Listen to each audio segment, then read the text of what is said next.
가장 매출과 이익이 엔비디아처럼 성장하는 회사가 입니다. 우리나라 기업 중에 최초로 27년도 말 정도면 미국에서 블록버스터 1조 매출 돌파를 예상을 하고 있습니다.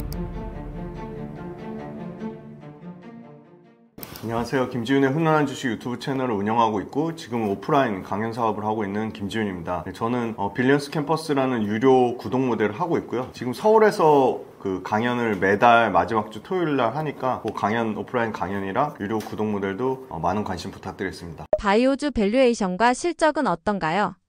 바이오주 밸류에이션이 높죠. 높은데 막 2차 전지만큼은 아니고요. 삼성바이오로직스가 한 40배 정도 후반에 내년에 40배까지 떨어지고요. 셀트리온이 삼성바이오로직스랑 비슷해요. 근데 매출의 성장이나 이런 거는 바이오로직스가 좋고요. 셀트리온이 내년에 31배, 그리고 알테오젠도 흑자 전환했죠. 그래서 알테오젠이 내년에 43배 비싸요. 그리고 유한양행이 생각보다 비싸요. 81배. 근데 내년에 48배로 떨어지고요. 제가 관심 있는 SK바이오팜이 비싸다고 하는데 실질적으로 알테오젠, 유한양행, 리가켄바이오, ABL바이오보다 훨씬 밸류에이션 쌉니다. 올해 49배고요. 내년에 29배 예상합니다. 그래서 평균적으로 한번 싹 계산을 해봤어요. 뭐 한올 바이오파마 500배 뭐 이렇게 나오는데 아무튼 이런 회사 흑자 전환 기대를 하는 거고요. HK 이노엔이 밸류에이션 쌉니다. 16배, 내년에 13배입니다. 그래서 평균값을 한번 봤더니 제약바이오 평균값이 500배짜리 이런 거 다 빼고 하면 대략 제약바이오도 평균 밸류에이션이 60배 후반까지 나옵니다. 한 거의 70배 중반까지 나오고요. 내년에 한 평균 밸류에이션이 한 40배 정도 나올 것 같아요. 그래서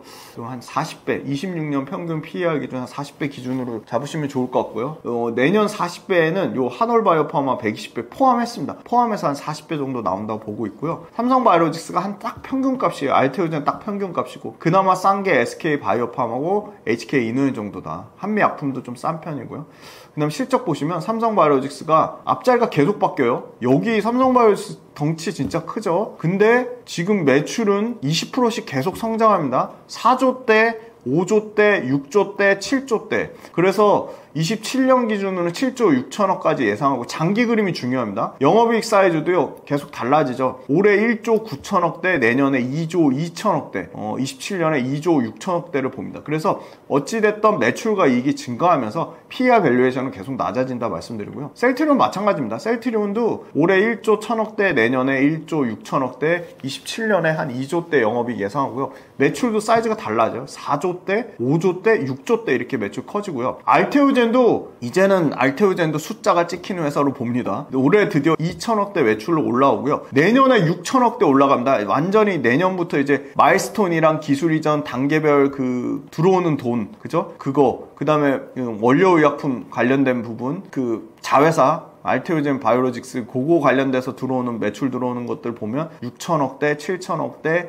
뭐 28년에 많게는 8천억, 9천억까지 매출 사이즈 커질 것으로 보고 있고요. 올해 이제 완전히 1천억대 이상의 영업이익 날 것으로 보여요. 그래서 올해 1,400억 정도 예상하고요. 내년에 5천억대, 27년에 6천억대. 그래서 사실은 바이오텍 회사인데 알테오젠은 이제 숫자가 완전히 찍히고 있습니다. 그 다음에 이제 시가총이 큰 거 8조 이상 되는 거 중에 가장 매출과 이익이 무슨 엔비디아처럼 성장하는 회사가 SK바이오팜입니다. 투명해요. 그리고 아주 심플합니다. SK바이오팜도요 매출이 그냥 5천억대, 7천억대, 9천억대, 27년에 1조 이상의 매출 예상하고요. 영업이 역시 여기도 2배씩 성장해요. 9천억대, 1,700억대, 3천억대, 4,200억대 이렇게 커지고요. 아마 28년도 정도 되면 영업이익만 5천억 넘는 사이즈까지 커질 것으로 보입니다. 유한양행도 역성장은 없습니다. 2조 2천억, 2조 4천억, 2조 6천억까지 커지고요. 영업이익단에서 1,200억, 1,900억, 3,000억 이렇게 커진다. 리가켄바이오도 이제 마일스톤 본격적으로 들어옵니다. 그러면 1,800억, 2,500억, 2,900억에서 3,000억, 영업이익단도 87억, 450억. 근데 27년에 기술 이전 관련돼서 마일스톤이 어떻게 반영되는지에 따라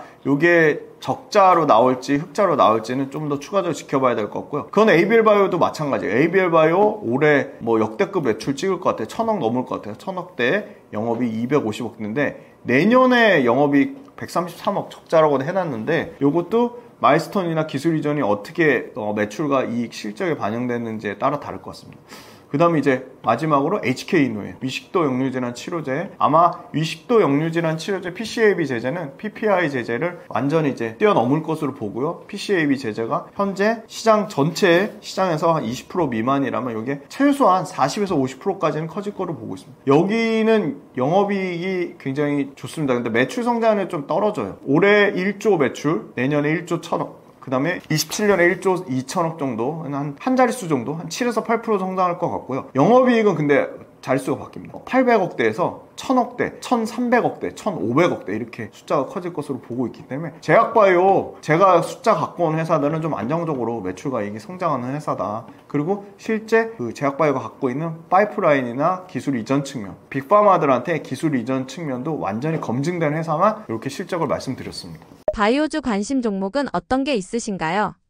그 알테오젠이나 리가켄바이오나 ABL바이오 모두 공부하셔야 되는데요. 제가 다음 달에 그 회사들 주가가 좀 싸지면 그때 또 추가적으로 말씀드리고요. 현재로서 주가 측면으로 가장 매력적인 회사는 역시나 최근에 주가 전혀 못 올랐던 SK바이오팜입니다. SK바이오팜 2분기 매출과 영업이익 모두 컨센서스를 초과하는 실적이 나왔고요. 너무 심플해요. 이 회사는 뇌전증 치료제 엑스코프리가 매출이 잘 나는지만 보시면 됩니다. 2분기에 엑스코프리의 총 처방 건수는 11만 3,034건으로 역대급 처방 건수를 갱신했어요. 그리고 이 회사가 5월 달부터 본격적으로 D2C라고 하는 뭐죠? 다이렉트 투 컨슈머, 직접적으로 소비자들한테 광고를 노출했어요. 그래서 마케팅 효과가 본격적으로 나오면서 아마 D2C 효과가 연간으로 올해 상반기보다 하반기보다 내년 상당히 좋아질 것 같고요. 경쟁사들이 굉장히 많죠. 파이콤파도 있고 브리비액트도 있고 이런 경쟁사들이 일종의 제네릭이 나왔습니다. 특허합의가 일찍 만료되면서 제네릭이 나오면서 경쟁사들의 약들의 매출이 감소했어요. 그 혜택을 온전히 SK바이오팜이 누리고 있는데요. 왜냐면 여러 가지 포인트가 있습니다. 엑스코프리가 소위 말하는 브랜드 파워, 그러니까 경쟁사들의 약인 앱티옴이나 파이컴파 제네릭 출시 때문에 매출이 감소했는데 안정성 데이터, 그 다음에 발작 소실, 효능, 성능 가장 우수하고요. 그 다음에 브랜드력, 그리고 데이터까지 이 모든 것을 다 갖춰서 엑스코프리가 상대적으로 처방의 우위를 가져가고 있습니다. 숫자가 증명하고 있는데요. 월평균 처방 건수가 기존의 2,000건에서 월평균 3,000건으로 처방 건수가 50% 이상 증가했습니다. 처방 환경, 처방 건수, 경쟁자 진입 지연, 중장기적으로 계속적으로 우호적인 모습을 나타내고 있고요. 3세대 뇌전증 치료제 중에 85%의 압도적인 반응률로 타 신약 대비 안정성을 입증했고요. 미국 위주의 판매를 하고 있기 때문에 약가 인하에서도 상당히 제한적이라고 보고 있습니다. 이 회사는 이제는 미국을 넘어서 한국, 중국, 일본에 허가 신청을 하고 있고 추가 로열티 수입을 기대를 하고 있습니다. 미국에 대한 매출 판매 추정치는요 계속 올라갑니다. 4.28 밀리언 달러에서 4.37 밀리언 달러로 판매량 추정치가 올라갔고요. 이 회사는 원래 이 소위 말하는 엑스코프리 뇌전증 치료제의 큰 시장은 전신 발작입니다. 부분 발작 조금 더 작은 시장이에요. 예를 들어 전신 발작이 70%라면 부분 발작 30% 정도밖에 안 되는데 여기는 부분 발작으로만 이렇게 매출을 폭증시킨 건데 드디어 전신 발작으로 아마 올해 연말까지 임상 3상이 완료될 것으로 보고 있습니다. 그 다음에 추가적으로 먹기 편한 현타액이라고 하는데 현타액 제형 변경으로도 연내 허가 신청을 합니다. 그래서 부분 발작에서 전신 발작으로 정증 확대가 있고요. 그 다음에 제형 변경이 있고요. 현타액으로. 그 다음에 지역별 확장이 있습니다. 그래서 상당히 뇌전증 치료제를 압도적으로 그 시장 탑티어로 계속 치고 나갈 것으로 보고 있고요. 엑스코프리가 우리나라 기업 중에 최초로 아마 27년도 말 정도면 미국에서 블록버스터 1조 매출 돌파를 예상을 하고 있습니다. 27년도 말에 1조 돌파를 예상을 하고요. 아마 27년도 되면 우리나라, 미국, 중국, 일본 다 합쳐서 1조 매출 예상을 해요. 그러니까 미국에서만 1조 매출 돌파하는 거는 28년도를 예상을 하는 거고요. 또 이 회사가 구조적으로 좀 좋아질 거로 보는 게 원래는 3차 치료제로 많이 쓰이거나 4차 치료제로 쓰이는데 지금 마케팅을 하면서 더 빠른, 그러니까 2차 처방제로 업그레이드를 지금 시도를 하고 있습니다. 충분히 가능성이 있다고 보고 있고요. 약가 인하 정책, 그 다음에 관세 리스크 이런 부분이 모두 지금 주가에 반영되고 있다. 그래서 엑스코프리는 적응증, 연령, 지역 확장 모두 순항 중에 있다. SK바이오팜 자체가 엑스코플이라는 뭐 너무 단일 품목에 의존하는 거 아니냐 그런 부정적인 시선까지 있었습니다. 당연히 그 부분 인정이 되고요. 근데 그럼에도 불구하고 매 분기마다 미국에서 매출만 뭐 1,000억 넘게 나오는 사이즈고 내년은 그냥 기본 2,000억 사이즈까지 커질 거로 보고 있고요. 이익률이요 30%에 육박합니다. 어마어마한 이익률입니다. 제약회사 중에 30% 넘는 영업이익률 나오는 국내 제약사가 뭐 삼성바이오로직스 정도밖에 없어요. 그래서 SK바이오팜 올해 연간 영업이익률을 한번 봤습니다. 올해 25% 우리나라 제약바이오사 5등 안에 들 정도의 연간 영업이익률이고요. 이게 내년에 33% 30% 넘는 영업이익률로 개선되고요. 27년도에는 38%까지 영업이익률이 개선될 것으로 보고 있습니다. 그래서 저는 제약바이오 중에 그냥 숫자로 증명하고 있는 그리고 어떻게 보면 우리나라 가장 빠른 블록버스터 1조짜리 매출 탄생을 기대하는 SK바이오팜을 관심주로 말씀드리겠습니다. 반도체 최근 주가 현황은 어떤가요? 네, 반도체는 딱 지수 평균 정도 워낙 삼성전자 하이닉스가 차지하는 비중이 전체 코스피 시총에서 4에서 5% 정도 나오기 때문에 딱 평균 정도 나왔고요. 평균 상승률은 연초 대비 29%입니다. 최고점 대비로는 40% 빠졌는데 최근에 하이닉스는 부진한데 삼성전자가 많이 주가가 올라왔습니다. 삼성전자가 어제 기준으로 목요일자 기준으로 35% 상승을 나타내면서 삼성전자 하이닉스 2배 넘게 차이 났는데 지금 10% 가까이 줄어들었습니다. 하이닉스가 최근 주가 빠지면서 45% 상승 나타내고 있고요. 연초 대비입니다. 연초 대비 하이닉스는 45.7, 삼성전자가 35%까지 올라왔습니다. 7만원대에 안착하는 모습을 나타내주고 있고요. 그 다음에 그 밑단의 소재 부품 장비단에서는 역시나 이 스페타시스가 연초 대비 100% 넘는 상승률을 나타내면서 가장 견조한 모습을 보여줬고요. 코미코라는 회사, 그러니까 반도체 삼성전자 밸류체인의 세정 그리고 코팅 하는 회사예요. 근데 굉장히 이 회사가 삼성전자 밸류체인 중에 어떻게 보면 가장 좀 많이 부각을 받으면서 한 107%의 상승률을 나타내면서 여기도 100%가 넘었습니다.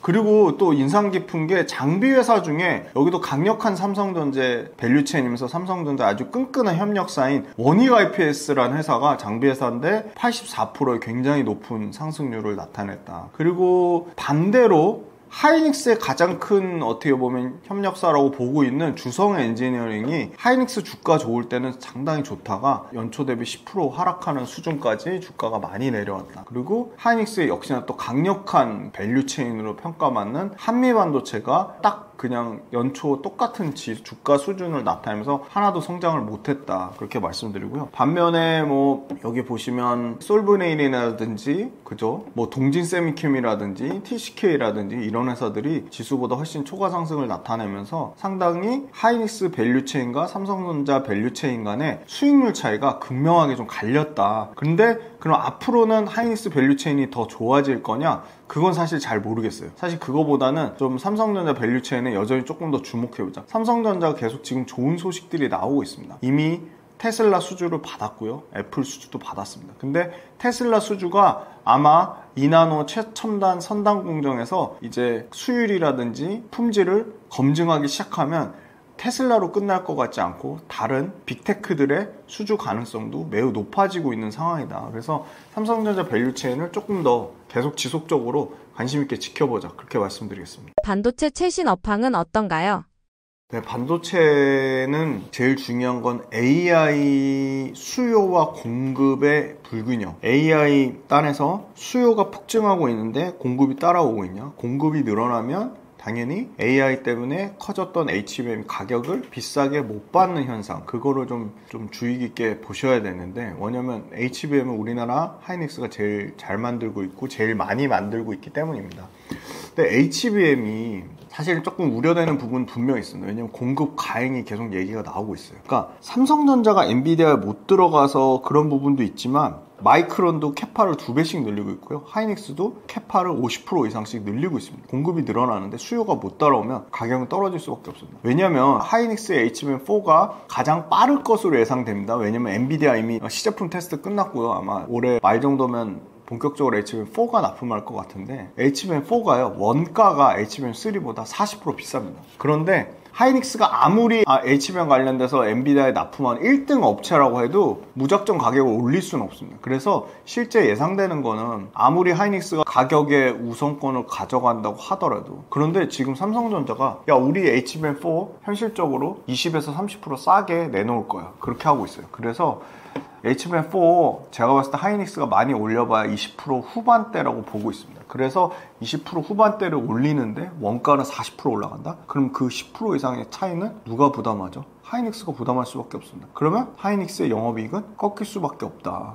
그래서 하이닉스가 영업이익이 100%씩 성장하다가 가장 지금 워스트 케이스로 나온 거는 영업이익이 100% 성장하다가 10%밖에 성장을 못한다는 가정까지 나오고 있습니다. 극단적이긴 해요. 근데 하이닉스가 100% 영업이익 성장하다가 30%밖에 영업이익 성장을 못한다? 그러면 그 부분 관련돼서 주가는 당연히 부정적으로 반영할 수밖에 없고 그런 부분이 실제 반영되고 있습니다. 그럼 하이닉스가 기대하는 건 뭐냐? 바로 아식, 주문용 반도체입니다. 주문용 반도체도 HBM 엄청나게 씁니다. 그래서 HBM 수요가 올해 연간으로는 40% 증가할 것으로 보고 있어요. 근데 연간으로 40% 증가하는데 여기는 아식, 주문용 반도체를 상당히 보수적으로 잡았다는 겁니다. 두 번째는 소버린 AI라고 하는 국가 차원에서 진행하고 있죠. 바로 대표적으로 중동 국가들이 이 소버린 AI 주권을 강조하면서 아랍에미리트, 사우디, 그 다음에 쿠웨이트, 카타르 이런 회사들이 미국과 AI 동맹을 맺어가지고 2조 달러 넘게 AI 관련된 계약을 발표하고 빅데이터 센터를 엄청나게 짓고 있어요.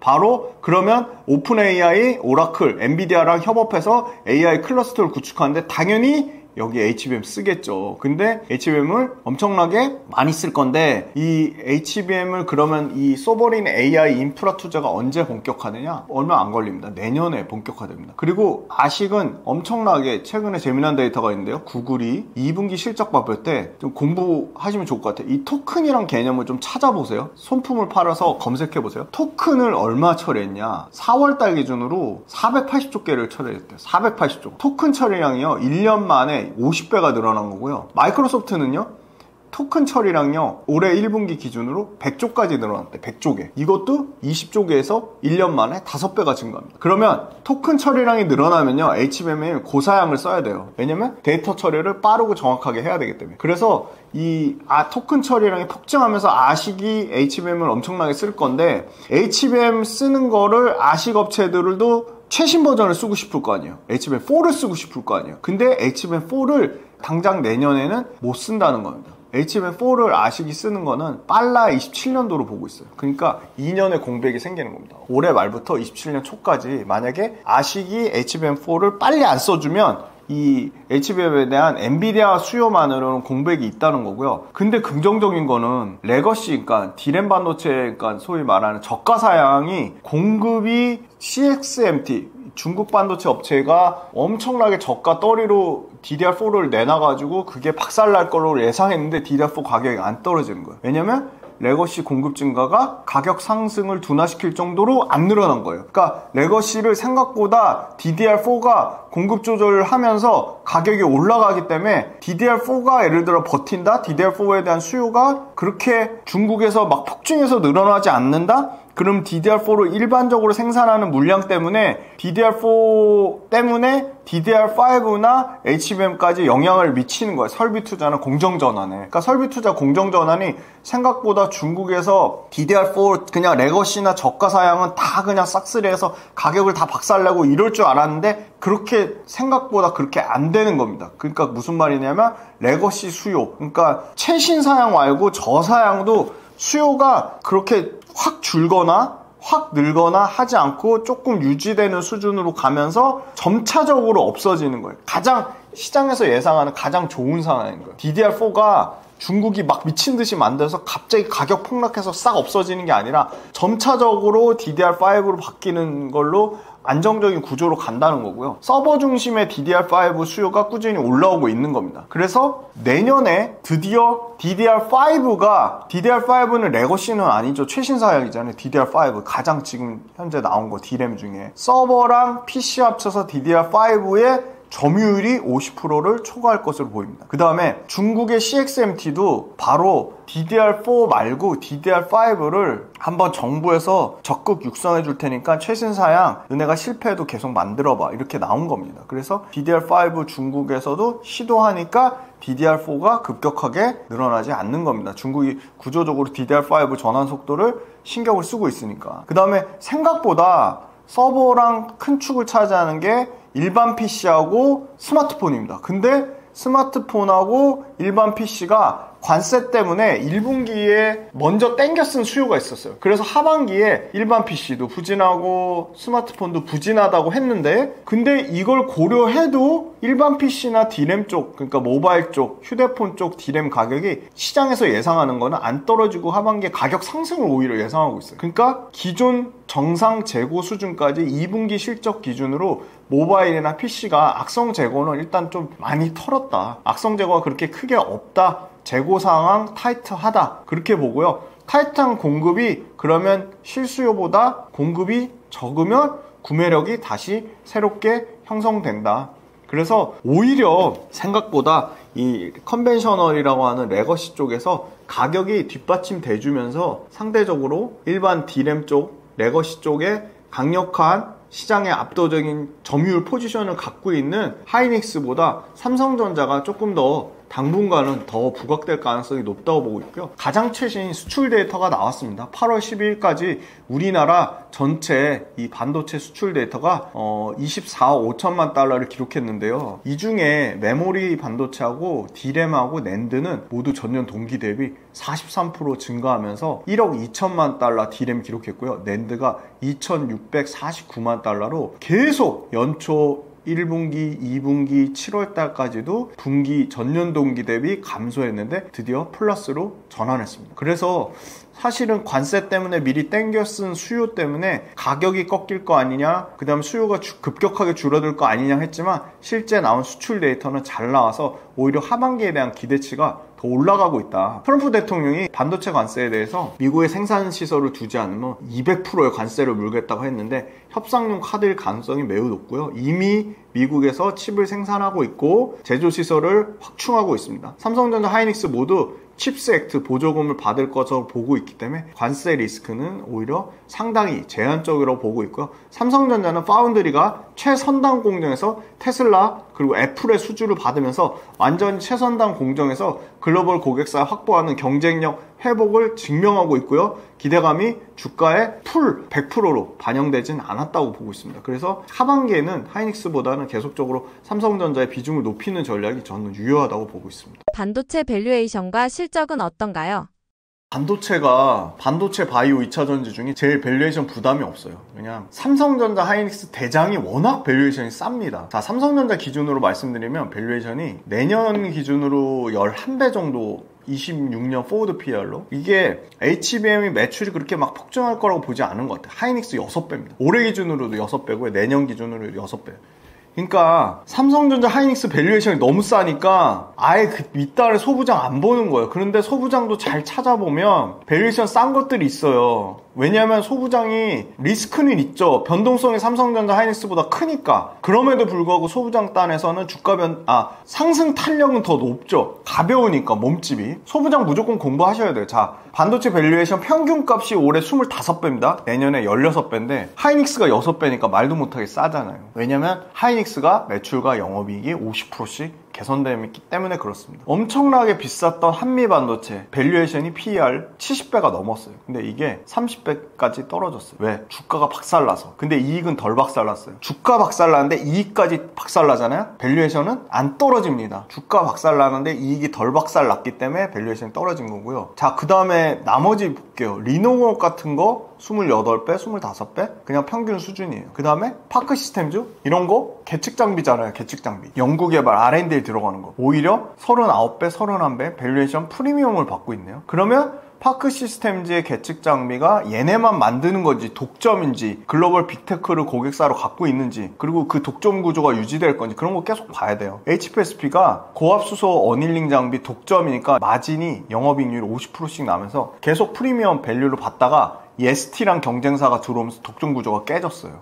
특허에서도 졌어요. 그러니까 주가가 부진했습니다. 그러니까 PER 밸류가 20배까지 빠진 겁니다. 물론 HPSP는 여전히 고압수소 어닝 장비 국내 1등 회사고 고압수소 어닝 장비 만드는 회사가 글로벌로 없어요. 그래서 계속 그 독점적 지위를 유지할 거지만 ST가 이제 시장 침투율을 뺏어오면 뺏어올수록 HPSP는 힘들어지는 거죠. 그런 것처럼 PER 밸류에이션을 프리미엄을 줘야 될까? 아니면 오히려 밸류에이션을 할인해야 될까? 그런 걸 계속 고민을 하셔야 돼요. 근데 여기 보시면 코미코 PER 9배예요. 싸죠. KC텍 10배예요. 싸죠. PSK 7배예요. 싸죠. 원이큐엔씨 8배예요. 싸죠. 넥스틴 10배예요. 그러니까 실적이 꺾이지 않는데 밸류에이션이 상대적으로 주목을 못 받아서 왜? 여기 앞단에 이수페타시스 엄청 주목받았죠. 원익 아이패스 엄청 주목받았죠. 솔브레인, 파크시스템즈, 뭐 동진세미케 이런 회사들 앞단에 주목받은 회사들 때문에 상대적으로 가려져서 또 증권사가 커버하는 레포트도 없거나 또는 회사가 IR, 자기 회사들 소개하고 자기 회사들 홍보하는데 되게 소극적이거나 보수적인 회사들은 홍보가 안 되면 사람들이 알 길이 없는 거죠. 왜? 이 밸류에이션이라는 건 사람들이 그 회사에 대한 이익에 대한 기대값, 멀티플인데 멀티플은 사람들 관심이 많아지면 이익에 대한 기대값이 올라가죠, 당연히. 그래서 전반적으로 반도체 밸류에이션은 부담스러운 수준은 아니다. 근데 그거보다 더 싼 기업들도 소부장단에 있다. 그럼 그 소부장 기업단에 밸류에이션 싼 기업들을 좀 중점적으로 보자 이렇게 말씀드리고요. 삼성전자 실적이 다행히도 역성장은 아닌데 매출의 증가폭이 굉장히 둔화돼요. 한 자릿수밖에 못하는 거예요. 그런데 영업이익 단에서는 심지어 올해 작년에 32조 단에서 올해 29조 단으로 3조 이상 영업이익 감소도 예상하고 있어요. 내년에 좀 정상화되고요. 27년에 45조 예상합니다. 그래서 진짜 웃기죠. 하이닉스는 단일 반도체고요. 삼성전자는 휴대폰도 하죠. 그죠? 파운드리도 있죠. 그리고 가전제품도 팔죠. 자동차 전장도 하죠. 그리고 디스플레이도 있죠. 어마어마하게 큰데 그냥 반도체만 하는 하이닉스한테 영업이익이 뒤지는 거예요. 벌써 올해 역전됐어요. 28조 대 37조. 내년에 또 못 이겨요. 내년에 38조 대 42조. 그래서 27년에 다시 뒤집어집니다. 27년에 삼성전자가 45조, 하이닉스가 44조. 그래도 대단해요. 1조밖에 차이 안 나는 걸로 일단은 예상돼요. 이수페타시스가 올해 1,800억, 내년에 2,400억, 17년에 2,800억 이렇게 사이즈가 커지고요. 한미반도체도 대단합니다. 영업이익이 올해 3,800억, 내년에 5,500억. 한미반도체 잘하고 있는 게 지금 하이닉스한테 하나비전이라는 강력한 경쟁사 하나세미텍이 들어오면서 야 이거 하이닉스가 하나그룹한테 밀어주면서 이 TC본도 독점이었거든요. 그 경쟁 완전 뺏기는 거 아니냐, 팽당하는 거 아니냐 하이닉스. 그래서 발빠르게 한미반도체가 마이크론으로 공급사를 변경하고 확대했습니다. 그래서 이 3,800억대 그 각 기업들의 히스토리를 공부해보세요. 엄청 재밌습니다. 2,500억대에서 3,800억대, 5,500억대, 6,600억대 이렇게 영업이익이 폭증하니까 주가 빠졌는데 이익이 받쳐주니까 밸류에이션이 많이 낮아지는 겁니다. 자, 한미반도체 봤고요. 리노공업 볼게요. 리노공업도 이 회사 보세요. 한미반도체도 마진이 좋은 회사입니다. 탑티어니까. 장비회사 중에 거의 5,800억 중에 7,900억 중에 3,800억이니까 30% 후반대 영업이익이에요. 리노공업 볼게요. 3,500억 중에 영업이익이 1,600억입니다. 여기는 영업이익이 47%입니다. 어마어마하죠. 1,600억, 1,800억, 2,100억 이렇게 커지고요. 이 회사 레이저 마킹 업체인데 레이저 마킹 장비 업체인데 여기도 300억, 800억, 1000억, 1200억 이렇게 성장합니다. 그래서 시가총액 큰 것들 보시고 시가총액 큰 것들 중에 마진율 잘 나오는 거 보시고 매출과 이익이 최소한 두 자릿수는 성장해야 된다. 그런데 주가는 사실은 매출보다 반영하는 거는 주가는 뭐의 함수? 이익의 함수. 그러니까 매출 성장률도 너무 중요하지만 매출도 당연히 늘어나야 돼요. 근데 매출 이익 성장률보다는 이익이 커지는 회사, 이익이 10% 커지는 회사보다는 20% 커지는 회사, 20% 커지는 회사보다는 40% 커지는 회사, 40% 커지는 회사보다는 60% 커지는 회사. 그런 회사들이 앞으로 주가가 꾸준히 우상향할 가능성이 높다. 그래서 엔비디아가 이익이 30%씩 성장하다가 50%씩 성장하니까 주가가 2배 같고요. 엔비디아가 이익이 50%씩 성장하다가 100%씩 성장하니까 주가가 막 4배 같고요. 그러면 아까 한미반도체 예를 들어 주가는 빠졌지만 영업이익이 2,500억대에서 3,900억대에서 5,500억대, 6,600억대로 간대요. 그럼 당연히 이거 뭐 매크로에서 금리를 인하하든 금리를 올리든 또 뭐죠? 트럼프가 관세를 때리든 한미반도체의 TC본더는 경쟁사가 하나비전밖에 없잖아요. 그럼 이 회사 하이닉스에 못 들어갔지만 요새 한미반도체 삼성전자 가능성도 얘기가 뭐 솔솔찮게 나오고 있어요. 왜냐면 삼성전자는 자체로 워낙 세메스라는 강력한 그 자체 있고 한미반도체가 삼성전자한테 좀 찍힌 것도 있어요. 그래서 못 들어가는데 왜냐면 가능성이 있어요. 왜냐면 하이닉스 안 들어가면 한미반도체가 고객사로 삼성전자 뚫으려고 노력을 할 거거든요. 기존 예전에 납품한 이력도 있고. 그럼 이렇게 이익이 급증하는데 주가는 빠져 있어요. 그러면 굉장히 좋은 투자 기회죠. 마찬가지입니다. 아까 이수페타시스 주가 100% 올랐는데 너무 비싼 거 아니냐? 그렇게 단순하게 나이브하게 생각하시면 안 돼요. 주가 100% 올랐는데 이익이 1000억대에서 1900억대로 올라간대요. 그리고 2400억대로 올라간대요. 2800억대로 올라간대요. 여기도 주가는 예를 들어 100% 올랐는데 매년 영업이익이 30%씩 개선돼? 그러면 주가 이렇게 올라가는데 영업이익 같이 막 이렇게 미친 듯이 따라 올라오는 거예요. 그러면 주가 비싼 게 계속 합리화가 되는 거예요. 이렇게 보시면 되고 하이닉스 23조 영업이익 내는 회사가 갑자기 37조 돼, 41조 돼, 50조 돼. 계속 주가 20% 올랐는데 영업이익이 50% 돼요. 그럼 주가 올라간 거랑 영업이익 성장률이 이렇게 키 맞추기가 됩니다. 그래서 항상 매출 성장률, 이익 성장률, 영업이익이 맞은 일이거든요. 영업이익률, 그 다음에 PER. 요거를 계속 체크하시는 거예요. 기업의 공시, 그죠? 3개월마다 분기 실적 나오죠. 그때 실적 체크하는 게 기본이죠. 그럼 기본 중에 기본이고 매달 반도체 수출 데이터 나오죠. 그러면 메모리 반도체 납품하는 거 삼성전자랑 하이닉스 밖에 없잖아요. 근데 하이닉스가 HBM 60%래. 그러면 대충 한번 우리가 추론해 볼 수 있어요. 그 HBM이 그럼 D램에 속하니까 D램 매출의 60% 그달 수출 데이터 나온 거가 D램 매출 60%를 하이닉스가 점유하고 있으니까 HBM 관련돼서 그러면 전체 수출 데이터 곱하기 0.6 하면 그게 대략적으로 하이닉스의 뭐 정확하진 않아요. 그럼 내가 대충 계산할 수는 있는 거죠. 그럼 곱하기 0.6 하면 하이닉스가 이번 달 수출 데이터에서 어느 정도 나왔구나. 그럼 월의 수출량이 이 정도면 3개월에 한 분기니까 곱하기 3하면 하이닉스 분기 실적 내가 추정도 할 수 있네. 똑같아요. 삼성전자가 D램에 한 40% 정도 HBM 포함해가지고 전체 수출 데이터에서 삼성전자 데이터가 뭐 D램에 한 45%다. 그러면 D램 전체 수출량 나온 거에다 곱하기 0.4 하면 삼성전자 한 달 매출을 또 우리가 추정해 볼 수도 있는 거예요. 그래서 분기별 실적 체크하고 월에 나오는 수출 데이터 체크해가지고 내가 연간 계산해보는 거예요. 한 달치 구하면 곱하기 10 하면 그게 연간 매출이잖아요. 근데 삼성전자는 D램 마진이 뭐 20% 후반, 하이닉스는 HBM의 비중이 커지고 있으니까 D램 마진이 뭐 40%. 그러면 매출에다가 마진, 영업이익률 곱하면 그게 영업이익이에요.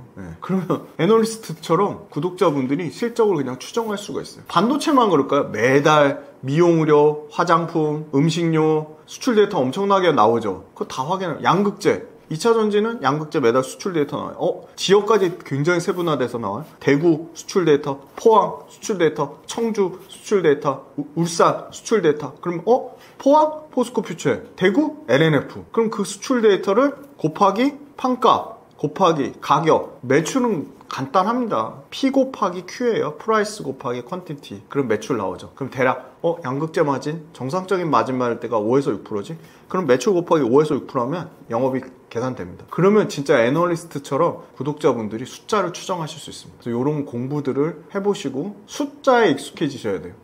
주식은 숫자를 모르고서는 절대로 성공하실 수 없습니다. 반도체 관심 종목은 어떤 게 있으신가요? 네, 반도체 결론적으로 삼성전자 하이닉스 단에서는 저는 여전히 삼성전자가 조금 더 주가 측면으로 더 받을 모멘텀이 좀 많다고 보고 있고요. 그거를 테슬라와 애플 수주 받으면서 또 엊그제 기사가 났어요.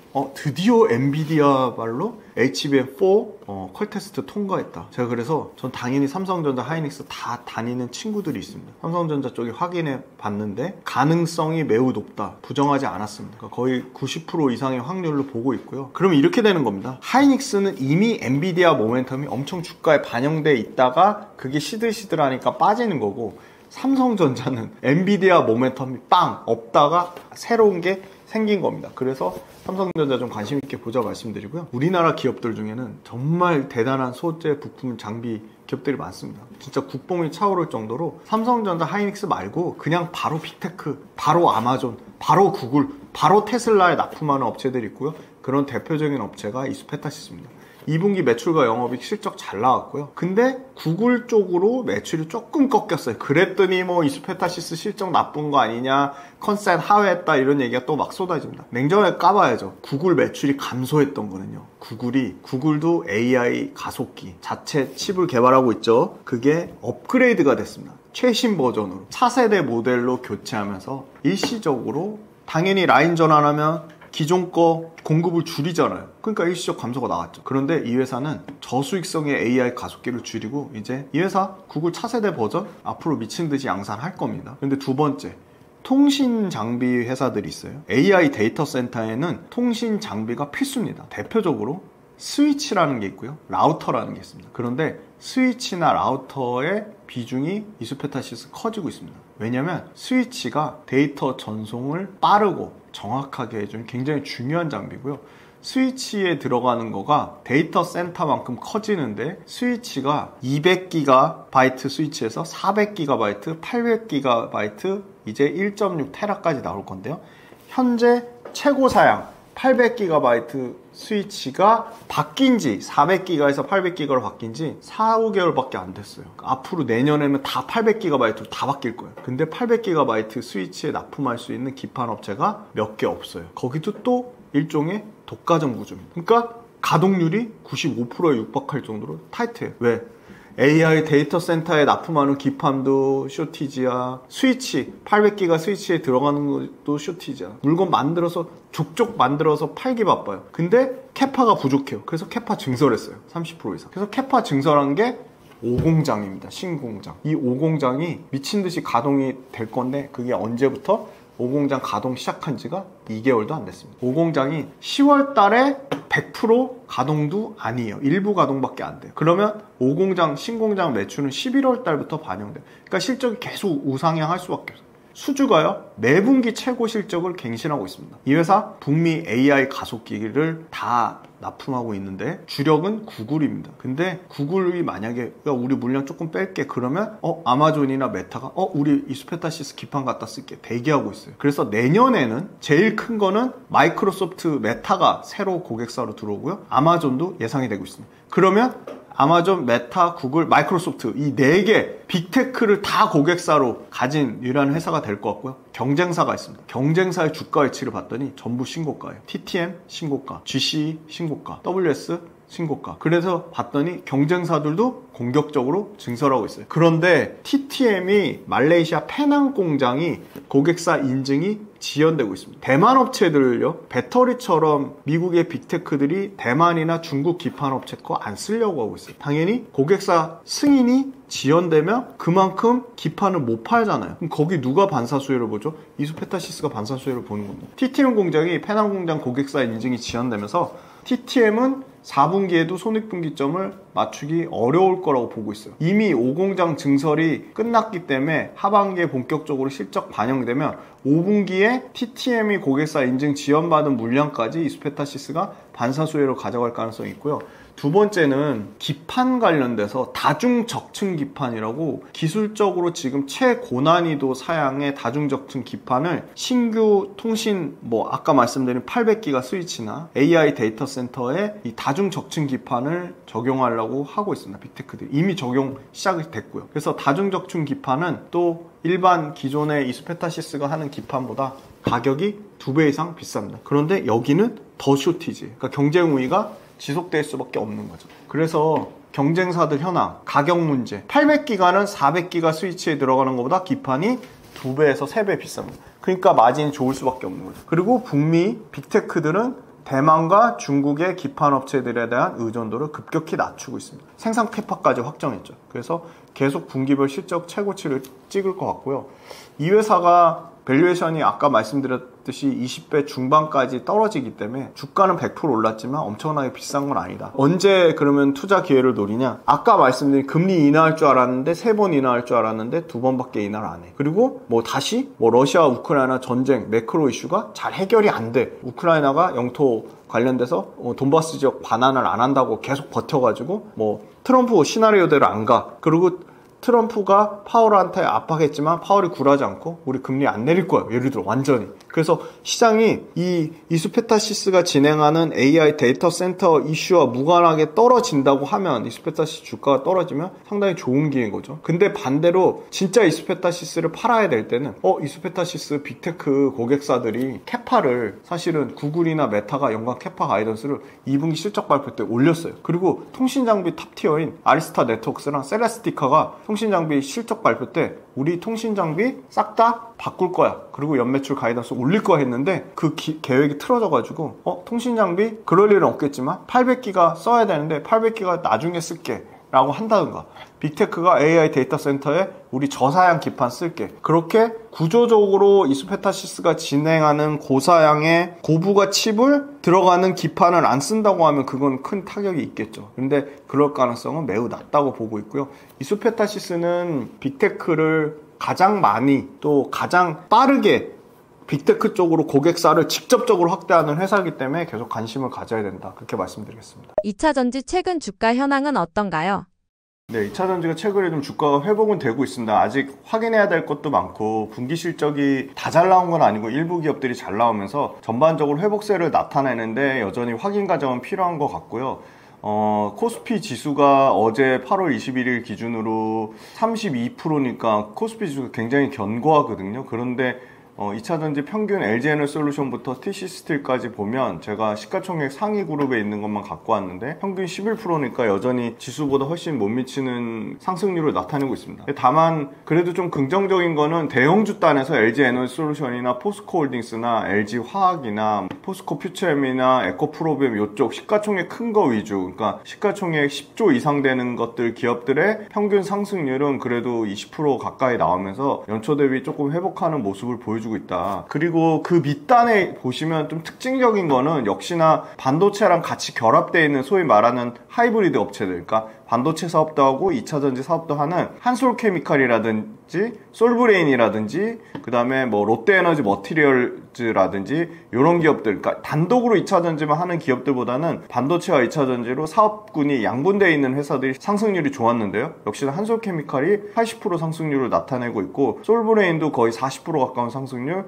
그 다음에 롯데에너지 머티리얼즈가 약 15% 정도 상승률을 나타내고 있습니다. 그리고 더 밑단으로 가면 이제 그 실리콘 음극재 단에 이제 대주전자재료가 약 지금 그러니까 오늘 저희 금요일날 찍고 있는데 금요일날 장중 기준으로는 플러스 전환이 됐고요. PNT가 최근에 주가가 좀 회복되면서 11% 상승률을 나타내고 있지만 뭐 여전히 뭐 엔캠 같은 경우는 1월달 대비해서 40% 마이너스고요. TC스틸 같은 경우도 여전히 마이너스 34%고요. 그 다음에 대형주 단에서 삼성 SDI가 최근에 주가가 올라왔음에도 불구하고 전혀 회복이 못 되고 있다. 1월달 대비해서 삼성 SDI 같은 경우는 마이너스 한 9% 정도 여전히 마이너스를 기록하고 있다. 그래서 2차전지 내에서 철저하게 종목별로 차별화는 진행되고 있지만 회복되려면 아직 시간이 조금 더 필요한 것으로 보고 있습니다. 2차전지 최신 업황은 어떤가요? 네, 최근에 왜 주가가 조금 회복이 됐냐? 가장 큰 이유는 사실 중국의 구조조정에 대한 그 이슈가 가장 큽니다. 중국이 이제 배터리 업체와 소재 업체들, 그리고 특히 리튬 업체들에 대한 구조조정 얘기가 좀 세게 나오고 있고요. 중국 정부의 구조조정 가능성이 본격적으로 나오는 효과는 정말 빠르면 올해 연말, 그리고 늦어도 내년 초 정도면 나올 것으로 보고 있습니다. 그 다음에 두 번째는 최근에 반등한 리튬 가격입니다. 리튬 가격 반등하면 당연히 양극재 업체들한테는 악성 재고를 털 수 있고, 리튬 가격 반등한 부분을 양극재 판가에 반영할 수 있기 때문에 상당히 그런 부분을 호재로 생각할 수 있는 것 같고요. 물론 여러 가지 문제점은 있습니다. 왜냐하면 단기적으로 우리가 크게 보는 시장은 북미하고 유럽인데 유럽 시장은 회복이 되고 있는데 북미 시장에서 계속 성장률이 떨어지고 있습니다. 그래서 얼마까지 떨어졌냐? 북미 시장 기준으로 8%까지 떨어졌습니다. 원래는 북미 시장도 25% 이상의 성장을 하는 데인데 8%까지 많이 떨어지면서 역시나 트럼프의 정부 정책 영향이 컸습니다. 그래서 상당히 미국 시장이 우리가 70% 30% 넘게 점유율을 하고 있는데 미국 시장이 부진하니까 LG엔솔, 삼성, SDI, SKU 모두 심각하게 타격을 받았고요. 그리고 특히나 미국의 그 OBBA 법안 때문에 9월달 이제 한 달이 뒤면 신차 구입에 대한 세제 혜택, 그러니까 소비자한테 주는 세제 혜택이 없어집니다. 그런 부분이 상당히 주가에 대한 부담이 됐고요. 단기적으로는 북미 전기차 수요에 대한 성장 제약 요인으로 보고 있지만 문제는 이런 부분을 새로 나오는 북미와 유럽에서 신차들이 얼마나 이 세제 혜택 받는 부분, 세제 혜택 못 받는 부분에 대한 벌크업을 해줄 거냐인데, 그런 부분은 저는 매력적인 신차가 나오면 세제 혜택 부분은 충분히 벌크업을 할 거라고 보고 있습니다. 북미 정책이 후퇴하고 있지만, 왜냐면 이 미국도 이제 중간 선거도 있고 하기 때문에 그 공화당의 표밭이 사실은 상당히 그 전기차가 공장이 많이 지어진 지역입니다. 그래서 이거를 전기차에 대한 수요를 절대 무시 못하고 보고 있고요. LG엔솔이 공격적으로 북미에서 GM, 도요타, 혼다, 스텔란티스, 그 다음에 이쪽 폭스바겐까지 캐파 증설을 하고 있는데, 북미에서 증설이 크기 때문에 사실은 북미에 대한 타격을 LG엔솔이 가장 크게 입었습니다. 그런데 또 반대로 얘기하면 LG엔솔이 LFP를 가장 국내 배터리 셀 3사 중에 빠르게 생산 라인을 만들면서 LFP 관련돼서 ESS 쪽으로 먼저 양산을 시작했고요. 바로 미시간 공장에서 라인 전환을 했고, 스텔란티스 합작 공장에서도 바로 LFP 배터리를 본격적으로 양산할 거로 보고 있기 때문에, 기존에 그 미국의 소위 말하는 꽉 잡고 있던, 그러니까 ESS 시장에서 중국의 CATL과 중국의 로컬 업체들이 상당히 점유율이 미국에서 뺏길 가능성이 있습니다. 왜 ESS 시장을 긍정적으로 보냐면, 미국에서도 ESS는 중장기적으로 안정적으로 40% 이상의 성장을 보는 산업이라고 보고 있거든요. 그리고 ESS 관련돼서 중국이 아까 말씀드린 관세 때문에 약 40% 초반대 관세에서 내년에 56.8%까지 관세가 올라갑니다. 그래서 관세에 대한 그 철퇴를 맞을 것으로 보고 있기 때문에 중국이 미국에 들어간 ESS 시장을 상당 부분 우리나라 배터리 셀 업체가 뺏을 것으로 보고 있고, 그게 당장 결과물로 나오고 있습니다. 그 다음에 그 LG엔솔이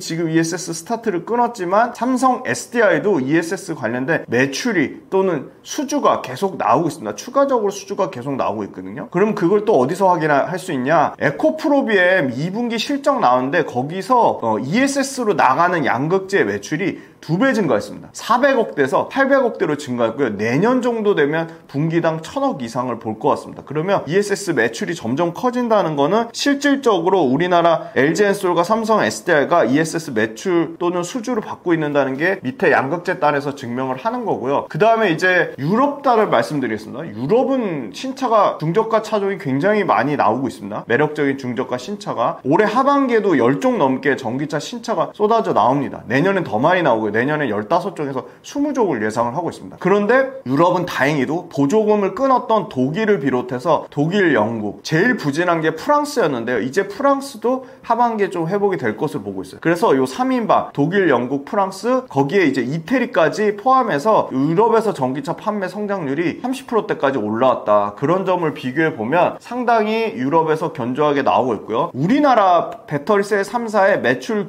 비중이 미국이 40%고 유럽이 50%입니다. 유럽에서 회복이 되면 당연히 우리나라 셀 업체가 살아납니다. 폴란드 LG엔솔 가동률도 올라가고요. 삼성 SDI 헝가리 공장도 올라가는데, 문제는 유럽에서조차도 경쟁이 너무 치열해서 중국 업체들한테 뺏기고 있다는 거거든요. 점유율을. 그런데 중국 업체들 뺏기는 부분 관련돼서도 유럽에서도 여러 가지 관세와 TCA라는 법안이 있습니다. 유럽에서 자체 생산하게끔 하는 거거든요. 그래서 심지어 중국의 CATL 업체조차도 아마 헝가리 에코프로비엠 공장을 이용해서 양극재를 받으려고 하는 시도가 있다. 그런 측면으로 봤을 때 2차전지 업체가 전반적으로 회복 국면에는 있다. 그렇게 보고요. 제일 중요한 건 초과 공급이 얼마나 줄어들 거냐 여부인데, 초과 공급이 줄어드는 게 올해까지는 힘들 것 같고요. 내년 정도 말 되면 초과 공급은 줄어들 거라고 보고 있습니다. 2차전지 밸류에이션과 실적은 어떤가요? 2차전지가 2분기에 일부 기업들 실적이 조금 회복되면서 실적 추정치가 다행히도 조금 올라가고 있습니다. 에코프로비엠이 그렇고요. 그 다음에 LG엔솔이 실적 추정치가 조금 올라가고 있고요. 그 다음에 PNT도 실적 추정치가 조금 올라가고 있습니다. 먼저 이제 대형주 단으로 한번 보겠습니다. 전반적으로 밸류에이션 부담스러운 건 사실입니다. 사실 LG엔솔이 실적 추정치가 올라갔음에도 불구하고 LG엔션이 지금 올해 기준으로 100배가 넘어요. 그러니까 뭐 지금 150배 가까이 나오는데 이 부분 상당히 부담스러운 밸류에이션인 건 분명하고요. 다만 이제 내년에 정상적으로 한 48배에서 40배 초반까지 떨어질 것으로 보고 있습니다. 그 다음에 포스코홀딩스가 지금 19배고요. 내년에 14배까지 떨어집니다. LG화학 역시도 지금 올해 실적이 상당히 안 좋기 때문에 120배까지 올라갔다가 내년 정도 되면 18배의 정상적인 밸류에이션을 예상합니다. 그 다음에 포스코 퓨처엠이 300배, 그리고 내년에 120배고요. 네, 에코프로비엠이 이제 연간 가이던스가 영업이익이 1000억에서 1500억이니까 아마 시가총액 기준으로 하면 그래도 올해 하여튼 PER 그래도 한 거의 200배 가까이 될 것 같아요. 200배 정도 나올 것 같고 내년에 한 140배 정도까지 떨어질 것 같습니다. 그 다음에 밸류에이션 매력적인 거는 양극재 단에서는 코스모 신소재가 가장 매력적입니다. 코스모 신소재가 가장 밸류에이션 그 LG화학 제외하고는 올해 한 중후반, 90배 후반, 그 다음에 내년에 한 42배를 보고 있거든요. 그리고 그 밑단으로 보시면 역시나 PNT가 작년 실적 기준으로도 7배 정도인데 올해 지금 작년보다 떨어지지 않는 실적 예상하거든요. 그래서 PNT는 계속 올해하고 내년에는 모두 10배 미만으로 보고 있어요. 9배 정도 보고 있거든요. 그래서 상당히 PNT가 그 밸류에이션 상으로 정상적인 밸류에이션을 받는다고 보고 있고요. 그 다음에 제가 좋게 말씀드렸던 이제 대주전자재료가 한 40배 정도 수준입니다. 그런데 대주전자재료도 매출과 영업이익이 30% 이상 개선을 예상되고 있기 때문에 내년에 27배 정도까지 떨어진다. 그렇게 말씀드리고요. 실적을 한번 보겠습니다. LG엔솔이 요거 표 가져왔는데요. 올해는 아마 연간으로 매출단에서 한 자릿수 정도 감소가 예상됩니다. 그래서 내년하고 내후년이 기대가 됩니다. 내년에 한 29조에서 30조 매출 예상하고요. 그 다음에 내후년 정도 되면 한 38조에서 한 40조까지 예상을 합니다. 그 다음에 영업이익이 올해는 흑자 전환의 목표이기 때문에 연간으로 영업이익 1조 8천억 정도 예상하고요. 내년에 3조 3천억, 27년이 폭증할 것 같아요. 5조 2천. 그래서 사실은 올해부터 실적이 개선돼요. 완전히 드라마틱하게 개선되면서 PER이 말도 못하게 비싼데 지금 200배가 넘는다고 여기 나오는데 아마 연간으로 치면은 150배 아까 말씀드렸죠. 150배 후반까지 떨어지고요. 그 다음에 이제 올해 개선되는 폭보다 내년에 개선되는 폭이 더 크다고 말씀드리고요. 영업이익 달에서는 계속 2배씩 성장하는 그림을 봐요. 왜냐면 이 숫자가 달라지죠. 1조 8천억, 3조 3천억, 5조 3천억 이렇게 커진다 말씀드렸고요. 포스코홀딩스는 실적 변화가 그렇게 크진 않습니다. 왜냐면 철강이 전체 매출에서 차지하는 비중이 85%나 되기 때문에 포스코홀딩스 같은 경우는 올해 잘하면 2조 8천억 정도 나올 것을 보고요. 원래 정상적으로 포스코홀딩스의 영업이익은 3조 5천억에서 한 4조 정도입니다. 그래서 내년에는 3조 5천억이 회복되고 27년 정도 돼야지 한 4조 사이즈를 보고 있습니다.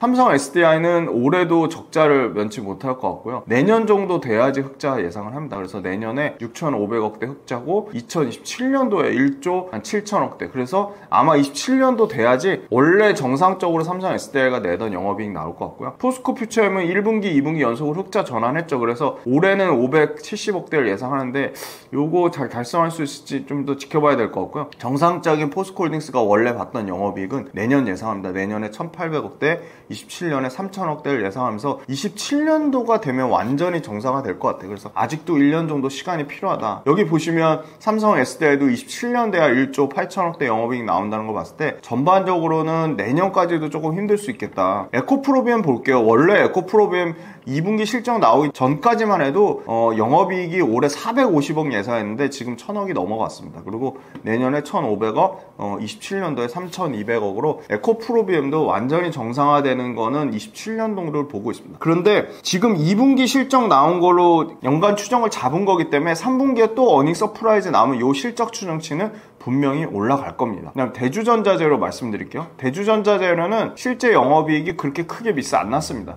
한 자릿수 정도 미스 났고요. 올해 연간 영업이익은 시장에서 예상한 수준이 280억 정도를 예상을 하고요. 내년에 여기도 사이즈가 달라집니다. 내년에 한 440억, 매출단에서는 한 3천억대 중반을 예상을 하고요. 27년도 정도 되면 대주전자재료도 매출 한 4천억 사이즈, 영업이익은 500억 이상의 사이즈를 보고 있습니다. 그래서 저는 어떻게 보면 셀단에서는 LG에너지솔루션의 실적 개선폭이 가장 크고 안정적으로 보여질 것으로 예상이 되고요. 그 다음에 양극재단에서는 역시나 에코프로비엠 쪽보다는 LG화학이나 포스코퓨처엠 쪽의 실적 개선세가 더 안정적으로 나올 것으로 보고 있고요. 더 밑단으로 보면 역시나 실리콘 음극재의 대주전자재료가 실적이 나쁘지 않겠다. 그렇게 말씀드리겠습니다. 2차전지 관심 종목은 어떤 게 있으신가요? 네, 2차전지 일단은 제일 중요한 건 대장주인 시가총액 1등인 LG에너지솔루션의 주가 흐름이 꺾이는지 현재 유지되고 있는지 아니면 우상향하는 추세로 바뀌는지 그걸 제일 우선적으로 계속 체크를 하셔야 될 것 같고요. 저는 여전히 2차전지 단에서는 아직 시장의 초입 국면에 있는 실리콘 음극재에 주목해보자고 말씀드릴 수 있을 것 같아요. 왜냐면 실리콘 음극재가 전체 음극재에서 차지하는 비중이 이제 딱 10%가 됐습니다. 그게 무슨 말이냐면 시장이 폭풍 성장하는, 말 그대로 시장이 진짜 드라마틱하게 개선되는 딱 초입 국면이 바로 시장 점유율 10%가 됐을 때인데, 과거에 흑연 음극재가 100%였다면 그 100% 시장에서 실리콘 음극재가 1% 들어왔습니다. 그게 3%가 됐고요, 5%가 됐고요, 이제는 10%가 됐습니다. 그러니까 그만큼 실리콘 음극재가 아직도 성장하려면 시장의 초입 단계로 보고 있고요. 안 쓸 이유가 없어요. 왜냐면 실리콘 음극재가 비싸서 못 샀는데 실리콘 음극재는 더 이상 가격이 올라가진 않아요. 이제 각 회사, 실리콘 음극재를 만드는 회사들의 높은 생산성 혁신, 그 다음에 원가 절감으로 실리콘 음극재의 가격은 앞으로 3년 안에 절반 이하로 떨어질 거예요. 그 다음 두 번째는 실리콘 음극재가 굉장히 충방전 효율이나 속도가 빠르고 좋습니다. 기존의 흑연보다 실리콘 음극재 충방전이 월등히 성능이 좋아요. 안 쓸 이유가 없는 거죠. 그 다음에 세 번째,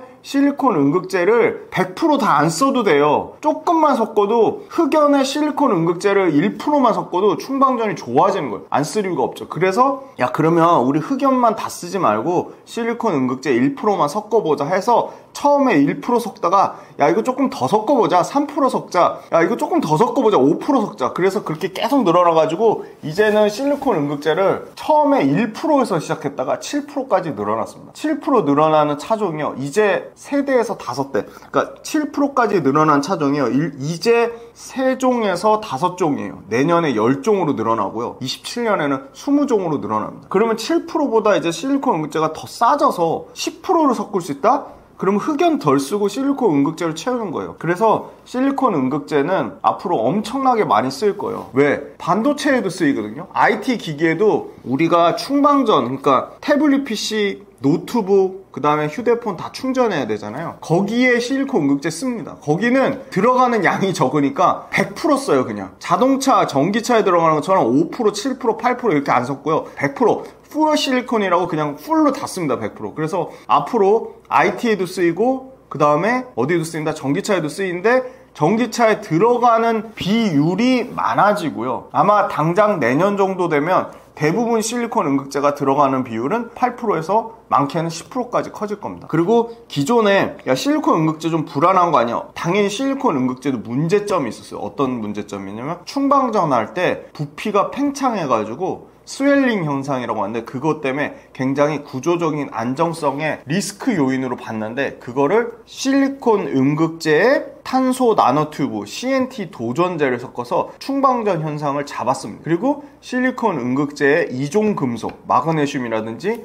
이종금속을 섞어서 충방전 효율과 안정성을 높였어요. 그러니까 구조적으로 기술이 발전하면서 실리콘 음극재의 문제점도 해결한 겁니다. 그래서 앞으로 실리콘 음극재는 앞으로 굉장히 많이 자동차와 IT 부품 쪽에 쓰일 거로 보고 있고요. 여기도 중요한 거, 실리콘 음극재를 만드는 회사가 되게 없어요.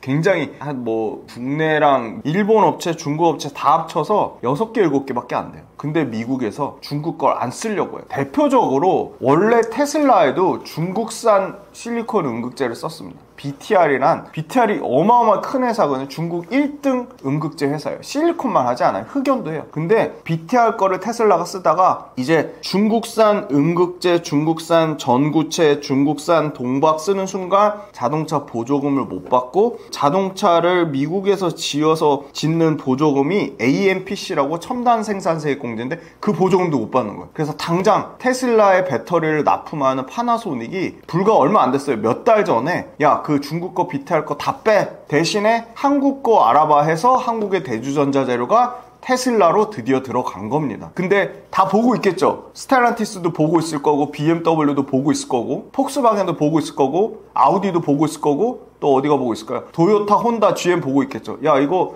중국 거 썼다가는 보조금 못 받겠네. 그래서 아마 실리콘 음극재를 적용하는 차종, 테슬라의 배터리 파나소닉이 중국 BTR 거 안 쓰고 대주전자 재료 거 쓰면서 다른 완성차 업체들한테도 대주전자 재료 실리콘 응급제가 상당히 많이 쓰일 가능성이 있고 실제 대주전자 재료 쪽에서도 다양한 고객사로 납품을 기대를 하고 있습니다. 7월 달에 파나소닉 테슬라 공급됐으니까 이것도 재미난 게 테슬라에 납품하는 실리콘 음극재 첨가 비율이 3%밖에 안 된대요. 이게 점차적으로 저는 5%, 7%까지 올릴 것 같아요. 제가 봤을 때 테슬라가 일단 안정성 측면으로 봤을 때 3%로 먼저 일단 테스트한 것 같아요. 5%, 7% 올리면 당연히 대주전자 재료 실적이 엄청나게 좋아지고요. 글로벌 시장 점유율의 70%를 중국의 BTR이 차지하는데요. 이 BTR이 반덤핑과 관세를 부과될 경우 대주전자 재료의 실리콘 음극재의 가격 경쟁력이 급격하게 올라갑니다. 그래서 그런 부분을 다 감안했을 때 파나소닉이 발빠르게 대주전자 재료 실리콘 음극재를 쓰기 시작했고요. 그 다음에 이 회사 실적 나쁘지 않았는데 그냥 2차전지 섹터 전체적으로 다 조정받으니까 이 회사도 대주전자 재료도 주가 그냥 같이 동반 박살났습니다. 그리고 최근에 주가도 또 못 올랐어요. 왜? 리튬 가격 올라가는 거랑 연관성이 떨어진다고 해서. 왜냐면 대주전자 재료는 실리콘 음극재는 리튬이랑 상관이 없거든요. 근데 최근에 양극재 올라간 회사들 에코프로비에 포스코 퓨챔, LG와 리튬 가격 올라가니까 양극재 판가 전이하는 것 때문에 올라갔는데 주가 모멘텀에 연관이 없었던 거죠. 그런데 앞으로 본격적으로 실리콘 음극재 적용 차종이 늘어날 겁니다. 그리고 적용 차종에 들어가는 실리콘 음극재 비율도 늘어날 거예요. 근데 재미난 건 이 회사가 실리콘 음극재가 전체 매출에서 차지하는 비중이 아직도 20%밖에 안 된다. 그러니까 이 회사 앞으로 전체 매출에 이 회사 대주전자 재료 실리콘 음극재의 매출은 전체 매출의 최소한 70%까지 갈 거예요. 어마어마하게 커질 건데 그럼 매출이 2배씩 성장해야 돼요. 그래서 아니나 다를까 봤더니 올해 2분기 실적도 실리콘 음극재가 역대 최대 분기 매출 나왔고요. 연간으로도 실리콘 음극재가 올해는 650억, 내년에 1200억, 27년에 2000억. 그러니까 그냥 2배씩 매출이 늘어날 것으로 보고 있어요. 그러면 27년도 정도 되면 전체 매출에서 실리콘 음극재가 차지하는 비중이 50%까지는 올라올 것 같습니다. 그리고 여기 또 재미난 게 이 형광체 사업부라고 있어요. 그러니까 LED 관련된 건데 여기에 매출이요 중국의 BYD가 매출처입니다. 그래서 중국 BYD 차가 잘 팔리면 대주전자 재료의 형광체 사업부가 잘 되는 구조입니다. 근데 형광체 사업부가 지금 잘 되고 있어요. 근데 다만 BYD가 약간의 차종 변경이라든지 BYD가 생산 라인에 어떤 약간의 단계적으로 약간의 조정이 있었어요. 그래서 일시적으로 2분기 실적이 나빴는데 다시 3분기부터 좋아질 것으로 보고 있고요. 중국 BYD가 잘 팔리면 대주전자 재료가 또 수혜를 본다. 그 다음 마지막으로 여기는 원래 돈을 제일 많이 버는 캐시카우는요 MLCC 전도성 페이스트라는 IT 기기에 들어가는 건데요. 지금 MLCC 전도성 페이스트가요 삼성전기 주가 보시면 알 수 있어요. 삼성전기 주가가 지금 신고가를 나타내고 있거든요. 왜냐하면 삼성전기도 IT 제품에 들어가는 MLCC 뭐죠? 적층 세라믹 콘덴서. 요거를 완전히 이제 자동차의 뭐죠? 자동차에 들어가는 뭐 많죠? 뭐 이 최첨단 뭐 주차 후방 보조 시스템 뭐 아다스부터 해서 자동차에 들어가는 여러 가지 센서, 반도체 칩 이런 게 다 MLCC 적층 세라믹 콘덴서가 들어가거든요. 그 적층 세라믹 콘덴서를 만드는데 가장 중요한 부품이 MLCC 전도성 페이스트인데 삼성전기에 들어가는 MLCC 전도성 페이스트도 이 대주전자 재료가 하니까 당연히 여기도 실적이 좋다. 그러니까 결론적으로 얘기하면 MLCC 전도성 페이스트도 잘 나가, 실리콘 음극재도 잘 나가, 형광체, BYD에 들어가는 형광체 사업부도 괜찮아. 그래서 그냥 꾸준히 그냥 이 회사는 전체 사업부가 안정적으로 돌아가고 잘 성장하는데 실리콘 음극재라는 강력한 성장 모멘텀이 있다. 실리콘 음극재 앞으로 IT 기기에도 쓸 건데 지금 예상되는 거는 IT 기기 쪽에 퓨어 실리콘이라고 100%짜리 실리콘이 들어갈 건데 계속 얘기 나오는 게 여기 애플 그 태블릿 PC나 애플 휴대폰 여기 지금 공급 가능성이 계속 얘기가 나오고 있습니다. 그러면 당연히 삼성의 최신 휴대폰이죠. 접히는 거 폴더블 폰에도 이 실리콘 음극재가 들어갈 가능성이 매우 높다. 그래서 아마 대주전자 재료는 2차전지 업체들이 예를 들어 실적 때문에 꺾일 때 같이 꺾인다? 그러면 그거는 대주전자 재료에 관심 있으신 분들한테는 굉장히 좀 좋은 투자 기회. 그러니까 어떻게 보면 중장기 성장성은 변함이 없는데 단기적인 이슈 때문에 주가가 꺾이는 거니까 그럴 때는 좋은 투자 기회로 삼으시면 좋을 거라고 보고 있고요. 다른 2차전지 업체들보다 훨씬 실적 면에서 양호하고 실적의 회복 속도도 더 빠르고 매출 구조가 어떻게 보면 반도체 갖고 있고 형광체 사업부 갖고 있고 그 다음에 이제 그 시장 성장의 초입 국면이라고 하는 이 실리콘 응급제라는 강력한 성장 모멘텀이 3박자가 잘 갖춰져 있다. 그래서 저는 3년 전부터 계속 대주전자재료가 2차전지 회사 중에는 좀 제일 매력적이라고 말씀드렸고 이 회사 꼭 충분히 공부해 볼 필요성이 있다. 그렇게 말씀드리겠습니다. 바이오주 최근 주가 현황은 어떤가요? 근데 바이오주는 사실은 모멘텀이 굉장히 세고 그리고 사실은 바이오주도 실적이 나쁘지 않거든요. 그런데 바이오주가 왜 그렇게 좀 주목을 못 받았어요, 상대적으로. 그리고 바이오주가 사실은 금리 인하의 최대 수혜주거든요. 그러니까 미국에서 뭐 금리를 2번이나 하냐 3번이나 하냐 금리를 7월 달에 하냐 9월 달에 하냐 계속 금리 인하 시기가 늦춰졌고요. 미국에서 경제 지표가 너무 잘 나오다 보니까 오히려 금리를 공격적으로 못하는 부분이 있어서 지금 트럼프가 파월 가지고 지금 파월을 막 공격해가지고 파월을 끌어내리려고 막 하고 있잖아요. 그래서 야 이거 생각보다 금리 인하 쉽지 않네 그런 우려가 있었고 여러 가지 바이오가 또 이슈가 있었습니다. 2가지가 있었는데요. 바이오도 관세 막 의약품 만드는 이제 소위 말하는 글로벌 빅파마들이 너무 중요합니다. 왜냐면 빅파마들하고 우리나라 기업들하고 사실은 기술 이전 그죠? 기술 이전 라이센스 계약이 크게 터지고요. 그 다음에 빅파마들한테 삼성 바이오로직스나 셀트리온이 뭘 만들죠? 위탁 생산을 하죠. 근데 그런 것들이 빅파마들이 위축되면 그러니까 미국 정부에서 막 빅파마들한테 너네 미국 와서 공장 지어 세금 내 하면서 관세로 엄청 공격한 거예요. 그게 사실은 바이오 업계의 여러 가지 투자나 M&A 흐름을 상당히 망가뜨렸습니다. 2번째가 약품, 의약품 무조건 단가 인하해, 가격 싸게 해. 미국에서 하는 약가랑 유럽에서 하는 약가랑 똑같이 맞추거나 오히려 미국을 더 싸게 하면서 막 트럼프가 약가 인하 정책을 굉장히 세게 제약회사들한테 그거는 엄청 부담이거든요. 그래서 제약회사들이 전반적으로 안 좋았습니다. 그런데 우리나라 바이오 기업들 최근에 가장 핫한 ABL 바이오를 포함해서 기존에 여전히 굳건히 코스닥 시가총액 1등을 유지하는 알테오젠 같은 회사들은 바이오 플랫폼 회사들이에요. 알테오젠은 SC 제형 플랫폼, ABL 바이오는 뭐죠? 그 BBB 셔틀이라고 하는 내투가성 질환 플랫폼. 그 다음에 리가켄 바이오 뭐죠? ADC, 이중항체 약물 접합체 플랫폼. 이런 다 일종의 플랫폼으로 기술 이전 수출을 하고 있거든요. 이런 회사들 탄탄해요. 근데 오히려 기존에 우리나라 제약사 하면 대표적으로 떠오르는 회사들 있잖아요. 한미약품, 녹십자, 종근당, 대웅제약 이런 전통 제약사들, 뭐 SK 바이오사이언스 이런 전통 제약사들은 다 박살이 났어요. 그래서 철저하게 이 소위 말하는 전통 제약사에서 바이오텍으로 넘어가는 상황이다. 그래서 제약바이오 수익률 현황을 이런 구조적인 변화를 염두에 두고 보시면 알테오젠이 작년에 238% 상승했어요. 대표적인 바이오텍 회사죠. 올해도 굳건해요. 36%. 그 다음에 리가켄 바이오 작년에 68%, 올해 28%. 여기도 뭐 시장 평균보다는 초과 상승이 나고 있고요. ABL 바이오가 요새 제일 핫한 바이오 회사 중에 하나입니다. 코스닥 시가총액 이제 9등까지 올라왔어요. 원래 50위권 밖에 있는 회사입니다. 172% 상승하면서 바이오 회사 중에 제일 높은 상승률을 기록했어요. 그런데 여기 보시면 아예 제가 빼버린 회사가 있습니다. 다 비만 치료제 관련 회사들이에요. 펩트론이라는 회사 코스닥 시가총액 3등까지 올랐어요. 에코프로를 제쳤습니다. 역대급으로 올라왔는데 잘 모르겠어요. 비만 치료제. 사실은 비만 치료제에 관심이 있으면 저는 차라리 노보노디스크나 일라이릴리 같은 글로벌 비만 치료제 회사에 투자하는 게 맞다고 봅니다. 왜 비만 치료제가 너무 어렵냐 얘기하자면 길지만 바이킹 테라피틱스라고 우리나라 비만 치료제를 개발하는 한미약품, D&D 파마텍, 뭐 방금 말씀드린 펩트론 이런 회사들보다 기술력이 떨어지지 않는 회사예요. 근데 그 회사가 결론적으로는 임상 실패했어요. 그래서 주가가 급락했어요. 그러니까 상당히 이 비만 치료제 관련돼서 검증된 치료제로 실제 우리가 먹고 있는 젯바운드라든지 뭐 오포글리포론이라든지 실제 우리가 먹는 비만약들 있잖아요.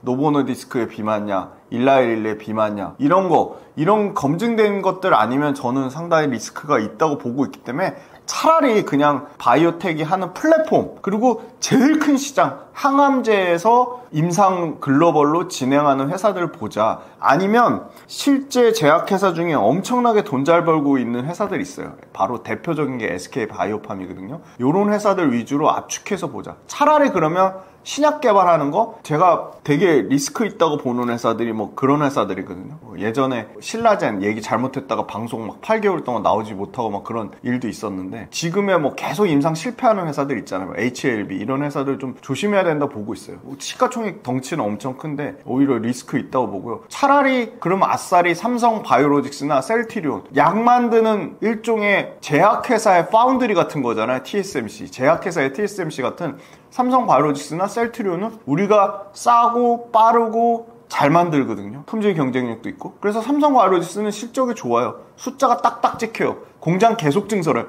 인천 송도에 가잖아요. 삼성 바이오로직스 공장이 어마어마합니다. 삼성 바이오로직스랑 셀트리온 공장이 인천 송도를 먹여 살릴 정도로 어마어마하게 크고요. 공장 계속 증설하고 있어요. 그래서 수익률 현황을 보시면 역시나 리가켄바이오, 에이벨 바이오, 알테오젠이 수익률을 드라마틱하게 올리고 있고요. 나머지 삼성 바이오로직스가 10% 딱 그냥 평균 수익률이에요. 바이오주 평균 수익률 10%밖에 안 됩니다. 그래서 저는 오히려 하반기에 바이오주가 주도주의 자리를 노릴 가능성이 매우 높다고 보고 있어요. 벌써 그런 얘기 나옵니다. 이미 하반기는 조방원, 조선방산 원전 지고 반바지, 반도체 바이오 2차전지 뜬다 그 얘기가 계속 나오고 있거든요. 그래서 바이오 굉장히 공부 많이 하셔야 되고 어렵지만 보셔야 돼요. 그래서 결론적으로는 수익률 단에서는 바이오텍이 좋았고 전통 제약사는 다 나쁜 건 아니에요. 지금 보시면 요 밑단에 여기도 제 관심 회사인데요. HK 이노엔이라고 있어요. 여기 25% 평균보다 훨씬 2배 넘는 성장이 나오고 있죠. 여기 뭐 하는 회사냐면 우리 HK 이노엔은 되게 다양해요. 건강기능식품도예요. 그러니까 그 헛개수라고 하는 숙취 해소제도 만들고요. 여기가 이제 앞으로 엄청나게 커질 주력은 위식도 역류 질환 치료제라고 우리 사람이 10명 중에 2명은 다 위쪽에 문제가 있다고 위험 증상이 다 있다고 해요. 그 위식도 역류질환 치료제를 만드는 회사인데 위식도 역류질환 치료제가 원래는 PPI 제제를 썼는데 PPI 제제에서 HK 이노엔이 PCAB 제제라는 새로운 형태의 우리 왜 알테오젠이 IB 제형을 정맥 주사형을 SC 제형, 피하 주사 제형으로 바꾸는 것처럼 그런 새로운 형태의 PCAB 제제를 통해 위식도 역류질환 치료제를 글로벌로 계속 침투하고 있어요. 그리고 심지어 이 위식도 역류질환 치료제 관련해서 미국의 FDA 승인이 예정돼 있어요. 그래서 상당히 시장 포텐셜이 커서 이 회사도 실적도 딱딱 안정적으로 찍히고 있기 때문에 연평균 25%의 상승률을 나타냈습니다. 그런데 전통제약사들 굉장히 부진합니다. 대웅제약 5% 정도 상승했고요. 그 다음에 한미약품 1%밖에 상승 못했어요. 그 다음에 전통제약사 종근당 마이너스입니다. 마이너스. 여기 보시죠. 그 다음에 대웅제약 5% 아까 말씀드렸고 녹십자 지금 마이너스 24%예요. 그래서 전통제약사에서 빅바이오텍으로 넘어가는 과도기에 있으니까 오히려 이럴 때 바이오텍 회사들을 좀 열심히 공부를 해두시면 상당히 기대감이 있다. 그럼 앞으로 바이오는 어디가 뜰 거냐? 앞으로 사실 상당히 많이 기대되는 거는 방사성 동위원소를 이용한 치료제를 상당히 기대를 하고 있어요. 그게 치료 효과도 높고 안정성도 생각보다 방사선 동위원소를 이용했기 때문에 굉장히 안정성에 위협 요인이 있을 거라고 굉장히 약간 어떻게 보면 부정적인 견해가 나오고 있지만 실질적으로는 안정성 측면에서도 검증이 끝났다. 그렇게 지금 방사선 동위원소 관련돼서 상당히 기대감이 크고 빅파마들도 글로벌 제약사들도 차기 후보군으로 여러 가지를 꼽았는데 이 우리가 지금 잘하고 있는 우리 바이오텍들이 잘하고 있는 아까 말씀드린 ADC 항체 약물 접합체 요거 1등으로 꼽았고 두 번째로 이 RPT 방사선 동위원소 치료제를 뽑았어요. 그거 관련돼서 우리나라 기업들이 가장 잘하는 게 지금 사실은 SK 바이오팜도 방사선 동위원소 쪽으로 상당히 공격적으로 파이프라인을 하고 있고 우리나라 회사 중에 펩트론이라는 회사가 있어요. 펩트론도 방사선 동위원소 쪽을 하고 있습니다. 그래서 그런 회사들 계속 공부해봐야 된다 보고 있고요. 그리고 마지막으로 또 떠오르는 게 TPD라고 하는 단백질 분해제 치료제. 이 단백질 관련된 분해제 치료제가 새로운 글로벌 제약사들이 꼽은 새로운 성장 동력 중에 하나입니다. 그래서 이런 쪽으로 계속 공부를 해야 된다. 그러니까 빅파마들이 어디에 기술 이전하고 어디에 투자를 많이 하고 어떤 파이프라인을 갖고 있는 회사를 인수하려고 하는지 그런 걸 보셔야 된다. 그리고 제약바이오는 어찌됐든 트럼프하고 파월하고 싸우든 말든 금리는 내릴 겁니다. 왜냐하면 지금 미국에서 금리 9월달 인하할 확률은 96%까지 올라갔어요. 거의 100%입니다. 그러니까 금리 인하하면 당연히 바이오텍 관련된 회사들이 좋을 수밖에 없다. 왜냐하면 바이오텍 회사들은 조달금리라는 게 중요한데 금리를 낮아지면 당연히 여러 투자를 받을 확률이 높아지고요. 바이오텍 회사들이 투자를 잘 받으면 당연히 그 회사들이 여러 가지 원료 의약품이나 약을 개발하는 걸 위탁 생산을 가장 잘하는 삼성바이오로직스나 셀트리온한테 맡기겠죠. 그러거나 기술력 관련돼서 리가켄바이오 같은 플랫폼 가진 회사들, 알테오젠 같은 플랫폼 가진 회사들하고 다시 기술 이전 계약을 다시 활발히 맺을 것으로 보고 있습니다. 그래서 제약바이오 최근의 주가 현황은 부진하지만 실적이 나빴던 것도 아니고, 그렇다고 제약바이오 회사들의 모멘텀이 뭔가 꺾인 것도 아니고, 제약바이오 회사들의 뭔가 연구개발 상황에 문제가 생긴 것도 아니다. 그런데 다만 이 소위 말하는 트럼프 미국 정부에서 약가 인하, 그 다음에 관세,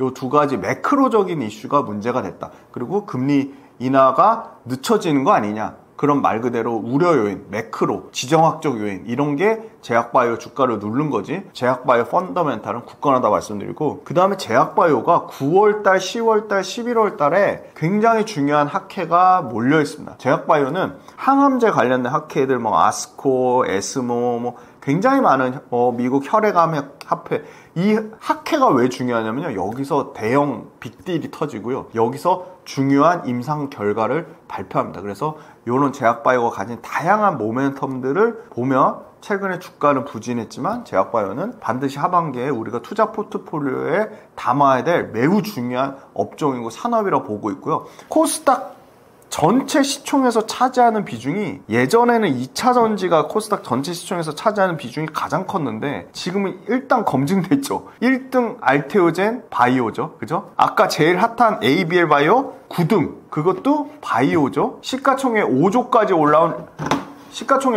올라온 리가켄 바이오도 바이오죠. 자, 보세요. 알테오젠 거의 22조, 리가켄 바이오 거의 5조, 그 다음에 ABL 바이오도 거의 4조 5천억. 이것만 합쳐도 32조입니다. 그러면 코스닥 시총이 450조거든요. 대략 440조에서 450조 왔다 갔다 해요. 코스닥 시총이 지금 좀 내려왔죠. 400조라고 볼게요. 400조라고 보면 알테오젠, 리가켄 바이오, ABL 바이오의 시총만 32조라고요. 그럼 400조에 32조면 몇 프로죠? 8%입니다. 그러면 다른 여타 작은 바이오 회사들까지 다 합치면요, 12%가 넘어갑니다. 그만큼 코스닥 시총에서 바이오가 차지하는 비중이 어마어마하게 전 더 커질 것 같아요. 그래서 제약바이오는 하반기 반드시 봐야 되고, 중장기로도 굉장히 관심 있게 봐야 될 기업이라고 보고 있습니다. 바이오주 최신 업황은 어떤가요? 굉장히 카테고리가 어마어마하게 다양하고 커지고 있고, 거기서 국내 이 바이오텍 기업들이 굉장히 잘하고 있습니다. 전 세계 의약품 시장은 연평균 꾸준히 2030년까지 8% 정도 성장하는 굉장히 견고한 시장이고요. 전 세계 처방 의약품, 그죠? FDA 승인 받은 거, 유럽에서 승인 받은 거, EMA 승인 받은 것들만 2030년에 의약품 판매 매출이요, 몇 조냐면요, 약 2,500조입니다. 어마어마해요. 2차 전지나 반도체 시장보다 더 커요. 전 세계 처방 의약품 매출 열고 상식적으로 기억해 두세요. 2030년 기준으로 아마 2,500조를 넘을 것으로 보고 있습니다. 상식선에서 알아두시고요. GLP-1 계열의 비만 치료제가 가장 핫하고요. 그래서 GLP-1 계열의 비만 치료제가 가장 크게 성장할 거로 보고 있고요. 아무래도 비만 치료제의 가장 탑 티어인 덴마크의 노보노디스크가 최근에 이슈는 좀 있었지만 여전히 덴마크 전체 시가총액 1등 차지할 정도로 어마어마하게 성장하고 있고, 대표적으로 미국의 일라이릴리가 지금 노보노디스크랑 쌍벽을 다투는 비만 치료제 탑 티어로 지금 나오고 있고요. 그 다음에 역시나 사실 비만 치료제보다 더 큰 시장은 항암 시장입니다. 암 시장 관련돼서 제가 말씀드렸던 ADC, 항체 약물 접합체, 그리고 거기에 플러스 이중항체까지 엄청나게 시장 성장할 거로 보고 있고요. 지금 이 ADC, 항체 약물 접합체로 승인 받은 약이 꽤 있습니다. 바로 대표적으로 다이치 상교랑 아스트라제네카의 소위 말하는 ADC, 그 유방암 치료제로 에너투가 바로 ADC, 항체 약물 접합체 약입니다. 요 N02가 2030년 기준으로 매출이 10빌리언 달러를 넘을 것 같아요. 근데 N02의 장점은 유방암, 위암, 폐암, 다양한 고형암까지 적응증이 확대될 것으로 예상을 하고 있고요. 지금 벌써 N02 매출이 6조가 넘는다고 합니다. 어마어마하게 크죠. 그리고 지금 비만 치료제를 우리나라는 경구용으로, 그러니까 먹기 편한 제형의 편의성을 고려해서 경구용으로 엄청나게 지금 똑같아요. 알테오젠 그 정맥주사 제형을 SC 제형 피하 주사로 바꾸는 것처럼 여기도 D&D 파마텍 같은 회사들도 뭐 일동제약 같은 회사들도 비만 치료제를 최대한 체내 흡수가 편하고 먹기 편하게끔 경구용, 대량 생산에도 용이한 경구용 치료제로 개발을 하고 있다. 그런 거 말씀드리고요. 그 다음에 또 역시나 큰 분야가 자가면역질환 치료제입니다. 이 자가면역질환 치료제를 만드는 대표적인 게 소위 말하는 바이오시밀러 램시마를 만들고 있는 셀트리온입니다. 셀트리온이 대표적인 이 자가면역질환 치료제 램시마 SC를 여기도 뒤에 SC가 붙죠. SC 제형을 미국에서 신약 승인을 받아서 직접 판매를 하고 있어요. 근데 시장 침투율은 조금 더디다고 해서 셀트리온이 좀 주목을 못 받는 것 같습니다. 유한양행은 GI 이노베이션으로부터 도입한 이 소위 말하는 특발성 아토피 피부염 같은 거예요. 피부 질환 치료제로 레시게르셉트라는 거를 지금 일상 진행하고 있는데 요게 글로벌 소위 말하는 빅파마의 관심이 상당히 높습니다. 왜 그렇죠? 이미 유한양행은 렉나자라는 비소세포 폐암 치료제로 FDA 승인을 받았습니다. 검증됐어요. 빅파마로부터. 그래서 유한양행이 지금 픽하는 회사들, 지아 이노베이션 거 지금 방금 말씀드린 피부질환 치료제 픽했잖아요. 그거 당연히 빅파마들이 또 관심을 갖고 있습니다. 자, 그 다음에 ABL 바이오가 플랫폼만 하는 게 아니에요. 여기도 파이프라인을 갖고 있어요. ABL 바이오는 콤파스 테라퓨틱스라는 나스닥에 상장된 미국 바이오텍에 기술 이전을 했습니다. 바로 001이라는 파이프라인이에요. 이게 연말에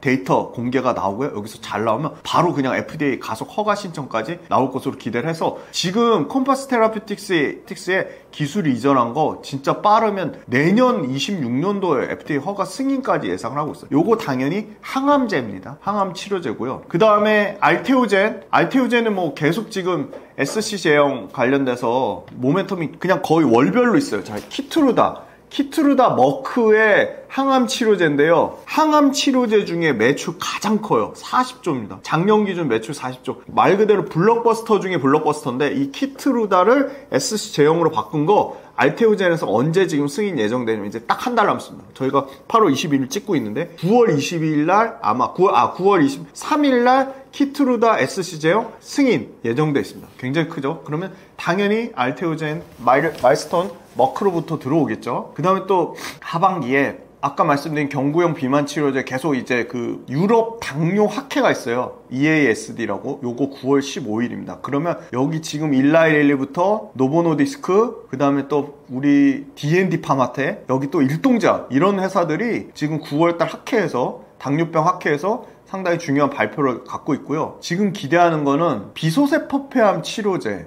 비소세포 폐암 치료제 그 유한양행 있죠. 유한양행의 그 렉나자도 비소세포 폐암 치료제인데 머크랑 병용요법으로 쓰고 있잖아요. 키트루다랑 렉나자 병용요법이 전체 생존율을 올리면 상당히 기대감을 갖고 있는 거고요. 그리고 마지막으로 지금 ABL 바이오가 하는 BBB 셔틀 플랫폼입니다. 그랩바디 B. 이거에 대한 기대감이 너무 커요. 왜냐면 신약 파이프라인 거기에 플랫폼 모두 빅파마의 기술 이전을 했습니다. 최근에 4조짜리 초대형 계획에 터졌잖아요.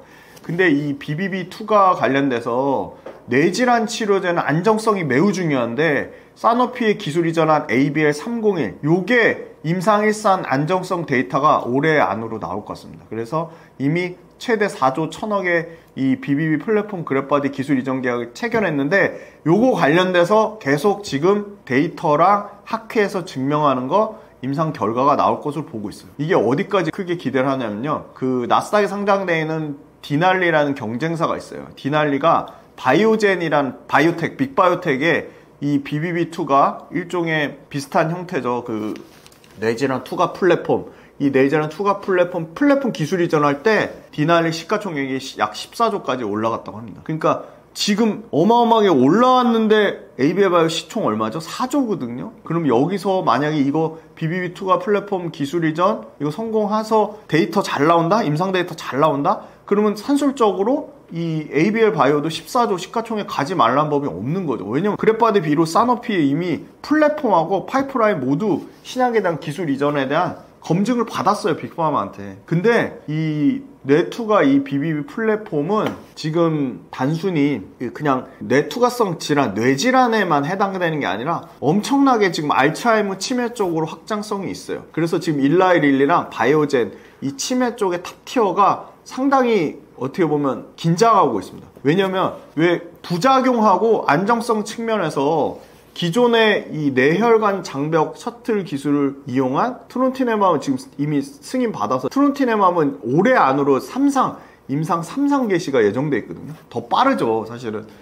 ABL 바이오가 하는 그 신약 그 파이프라인보다 훨씬 그래파드 비보다 빠른데 기존의 그 로슈가 진행했던 관테네루맙이란 이 뇌질환 치료제보다 이 BBB 셔틀, 뇌혈관 장벽을 이용한 트론티네맙이 훨씬 더 뇌투과성에서 아밀로이드를 빠르고 강력하게 감소시켰고 부작용까지 줄였어요. 안정성과 부작용을 모두 잡은 거죠. 그러니까 알츠하이머 개발사들, 그 다음에 치매 치료제 개발사들이 다 이 뇌혈관 장벽, BBB 셔틀에 대한 기대감이 엄청 큰 거예요. 왜냐면 안정성, 부작용 모두 증명했는데 실제 이 임상에 대한 소위 말하는 가치평가 그리고 진행 속도 이런 거에 대해서 모두 검증을 받았기 때문에 그런 측면으로 보면 그냥 사노피로 끝나지 않고 실제 ABL 바이오에서도 다른 빅파마로 확장 가능성은 굉장히 높은 기대감을 갖고 보고 있습니다. 알츠하이머로 끝나지 않고 사실은 이 단백질 쪽 siRNA 쪽이랑 결합해서 근손실을 완화하는 적응증, 그러니까 소위 말하는 새로운 모달리티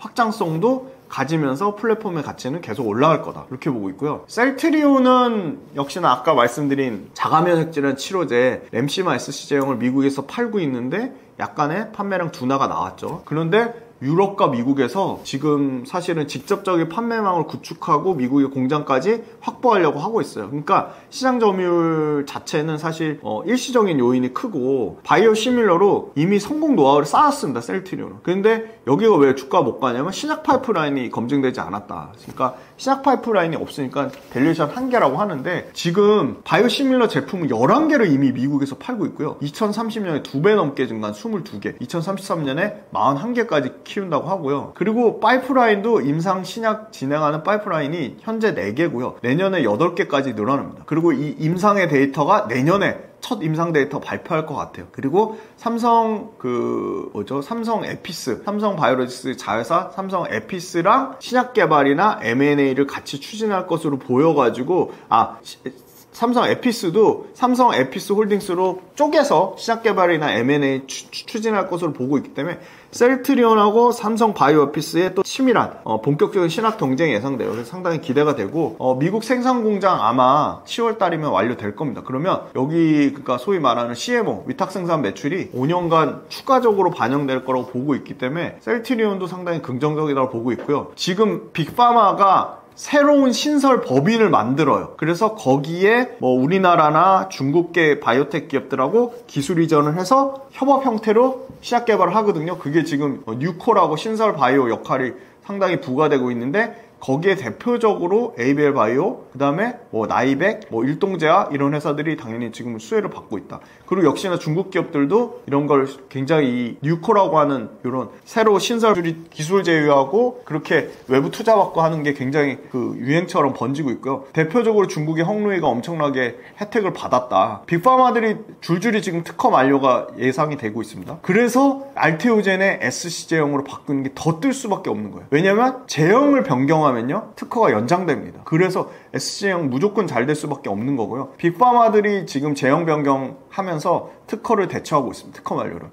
엄청나게 많아요. 지금 사실은 빅파마 지금 특허 만료되는 게 에비비, 존슨앤존슨, 로슈, 브리스톨 마이어스 스키, BMS, 그죠? 이런 회사들 머크 다 지금 특허 만료 때문에 상당히 고심하고 있는데 SC형으로 바꾸면서 제형 변경으로 특허를 연장하려고 하고 있고요. 두 번째는 빅파마들이 후기 단계의 신약을 도입하려고 했습니다. 기술 사는 거죠. 이미 파이프라인 2상 진입한 거, 3상 진입한 거, 1상 성공해서 아니면 완전히 상용화 단계, 초입 단계에 있는 거 그냥 기술 사버려요. 기술 이전 거래에서 후기 단계 파이프라인 비중이 빅파마에서 전체 지금 작년 기준으로 40% 20%대까지 상승했어요. 어마어마하게 상승한 거고요. 계속 올라가고 있습니다, 이 수치가. 그래서 지금 국내 아까 대표적으로 컴퍼스 테라피틱스의 기술 이전한 ABL 바이오의 ABL001이 연말에 추가적으로 생존 데이터 확보하면요, 바로 컴퍼스 M&A 가능성이 있고요. 유한양의 아까 알레르기 치료제 레시게르셉트 임상 이상 진입한다고 했죠. 그러면 사노피가 일종의 그 지아 이노베이션의 경쟁자죠. 사노피의 듀피센트가 특허 만료가 2030년에 만료된다고 해요. 그러면 레시게르셉트가 성공하면 승인 시기가 겹치니까 바로 듀피센트가 이 지아 이노베이션 기술을 사가지고 특허를 또 방어하는 거죠. 그래서 두 가지, 제형 변경, 후기 단계 신약도 이 두 가지로 빅파마들이 엄청나게 하고 있고요. R&D 지출 성장률 둔화됐는데 관세 부분 이제 완화되고, 그 다음에 아까 말씀드린 약가이나 노이즈가 사라지고, 그 다음에 제약바이오도 엄청나게 그 정리해고 인원이 뭐 30%가 넘었다고요. 구조조정이 진행됐다. 상당한 구조조정이 진행됐다. 그래서 여러 가지 규제 리스크 완화, 구조조정, 자금 조달 문제가 지금 해결 국면에 있다. 그래서 빅파마가 살아나면요, 당연히 우리나라 바이오텍 기업들이 충분히 수혜를 볼 수밖에 없는 상황이다. 그렇게 말씀드리겠습니다. 네, 오늘은 하반기에 가장 기대가 되는 반도체 바이오 2차전지 말씀드렸고요. 다음 달에는 더 재미난, 사실은 굉장히 좀 중장기로 봐야 될 산업은 저는 로봇 산업이라고 보고 있는데요. 로봇 산업이랑 또 최근에 주춤한 조선방산 원전 다음 달에 와서 또 업데이트 해드릴 거고요. 제가 오프라인 강연 사업을 저 혼자가 아니라 4명의 파트너랑 같이 하고 있습니다. 지금은 매달 마지막 주 토요일에 서울에서 하고 있지만, 써먹여주는 TV 구독자분 중에 지방에 계신데 뭐 강연을 최소한 뭐 20명 이상 요청해 주시면 저희가 지방 어디든 뭐 군단이든 면단이든 상관없습니다. 사실은 서울에서는 강연하시는 분들이 많아서 지방 분들이 수혜를 못 받고 계세요. 그래서 지방 어디든 요청 주시면 강연할 계획을 갖고 있고요. 제가 국내 주식 파트 매달 강연 주제가 달라집니다. 이번에는 바이오 산업을 할 거고요. 다음 달에 또 다른 산업을 할 겁니다. 그 다음에 이 모든 강연 사업을 총괄하고 있는 김선영 대표가 미국 주식을 담당하고요. 그 다음에 이부영 이사가 비트코인, 그리고 상업용 부동산, 그리고 마지막으로 윤여민 이사가 매크로, 한국 주식시장 전체 매크로 상황과 미국 주식 매크로 상황에 대해서 다뤄줍니다. 그래서 전부 섹터가 다르기 때문에 4명 강의가 다 값어치가 있다, 그렇게 말씀드리고요. 요번 달에도 8월 30일 날, 요번에는 저희가 오프라인으로 안 하고 온라인으로 진행합니다.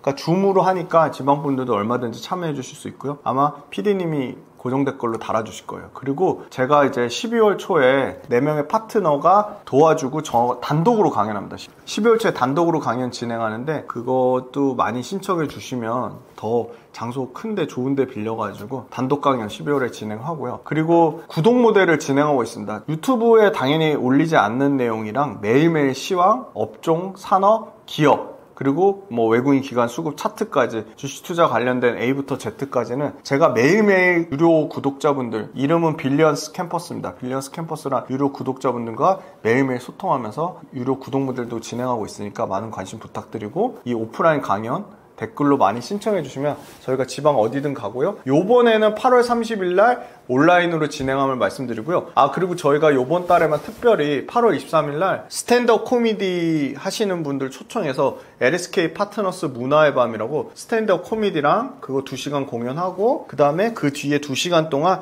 그냥 호프타임, 맥주 마시면서 투자 관련된 다양한 얘기 하실 수 있도록 그런 자리를 마련했습니다. 그래서 그것도 댓글 달아주실 거예요. LSK 파트너스 문화의 밤이라고 스탠드업 코미디 관람하고 뒤에 호프타임까지. 여기서 다양한 투자 관련된 궁금하신 거 질문하실 수 있으니까 그거도 많은 참여 부탁드리겠습니다. 그리고 다음 달에 로봇하고 조방원, 조선방산 원전 어떻게 해야 되는지 그거 전략적으로 말씀드릴 테니까 다음 달도 기대 많이 해주세요. 감사합니다.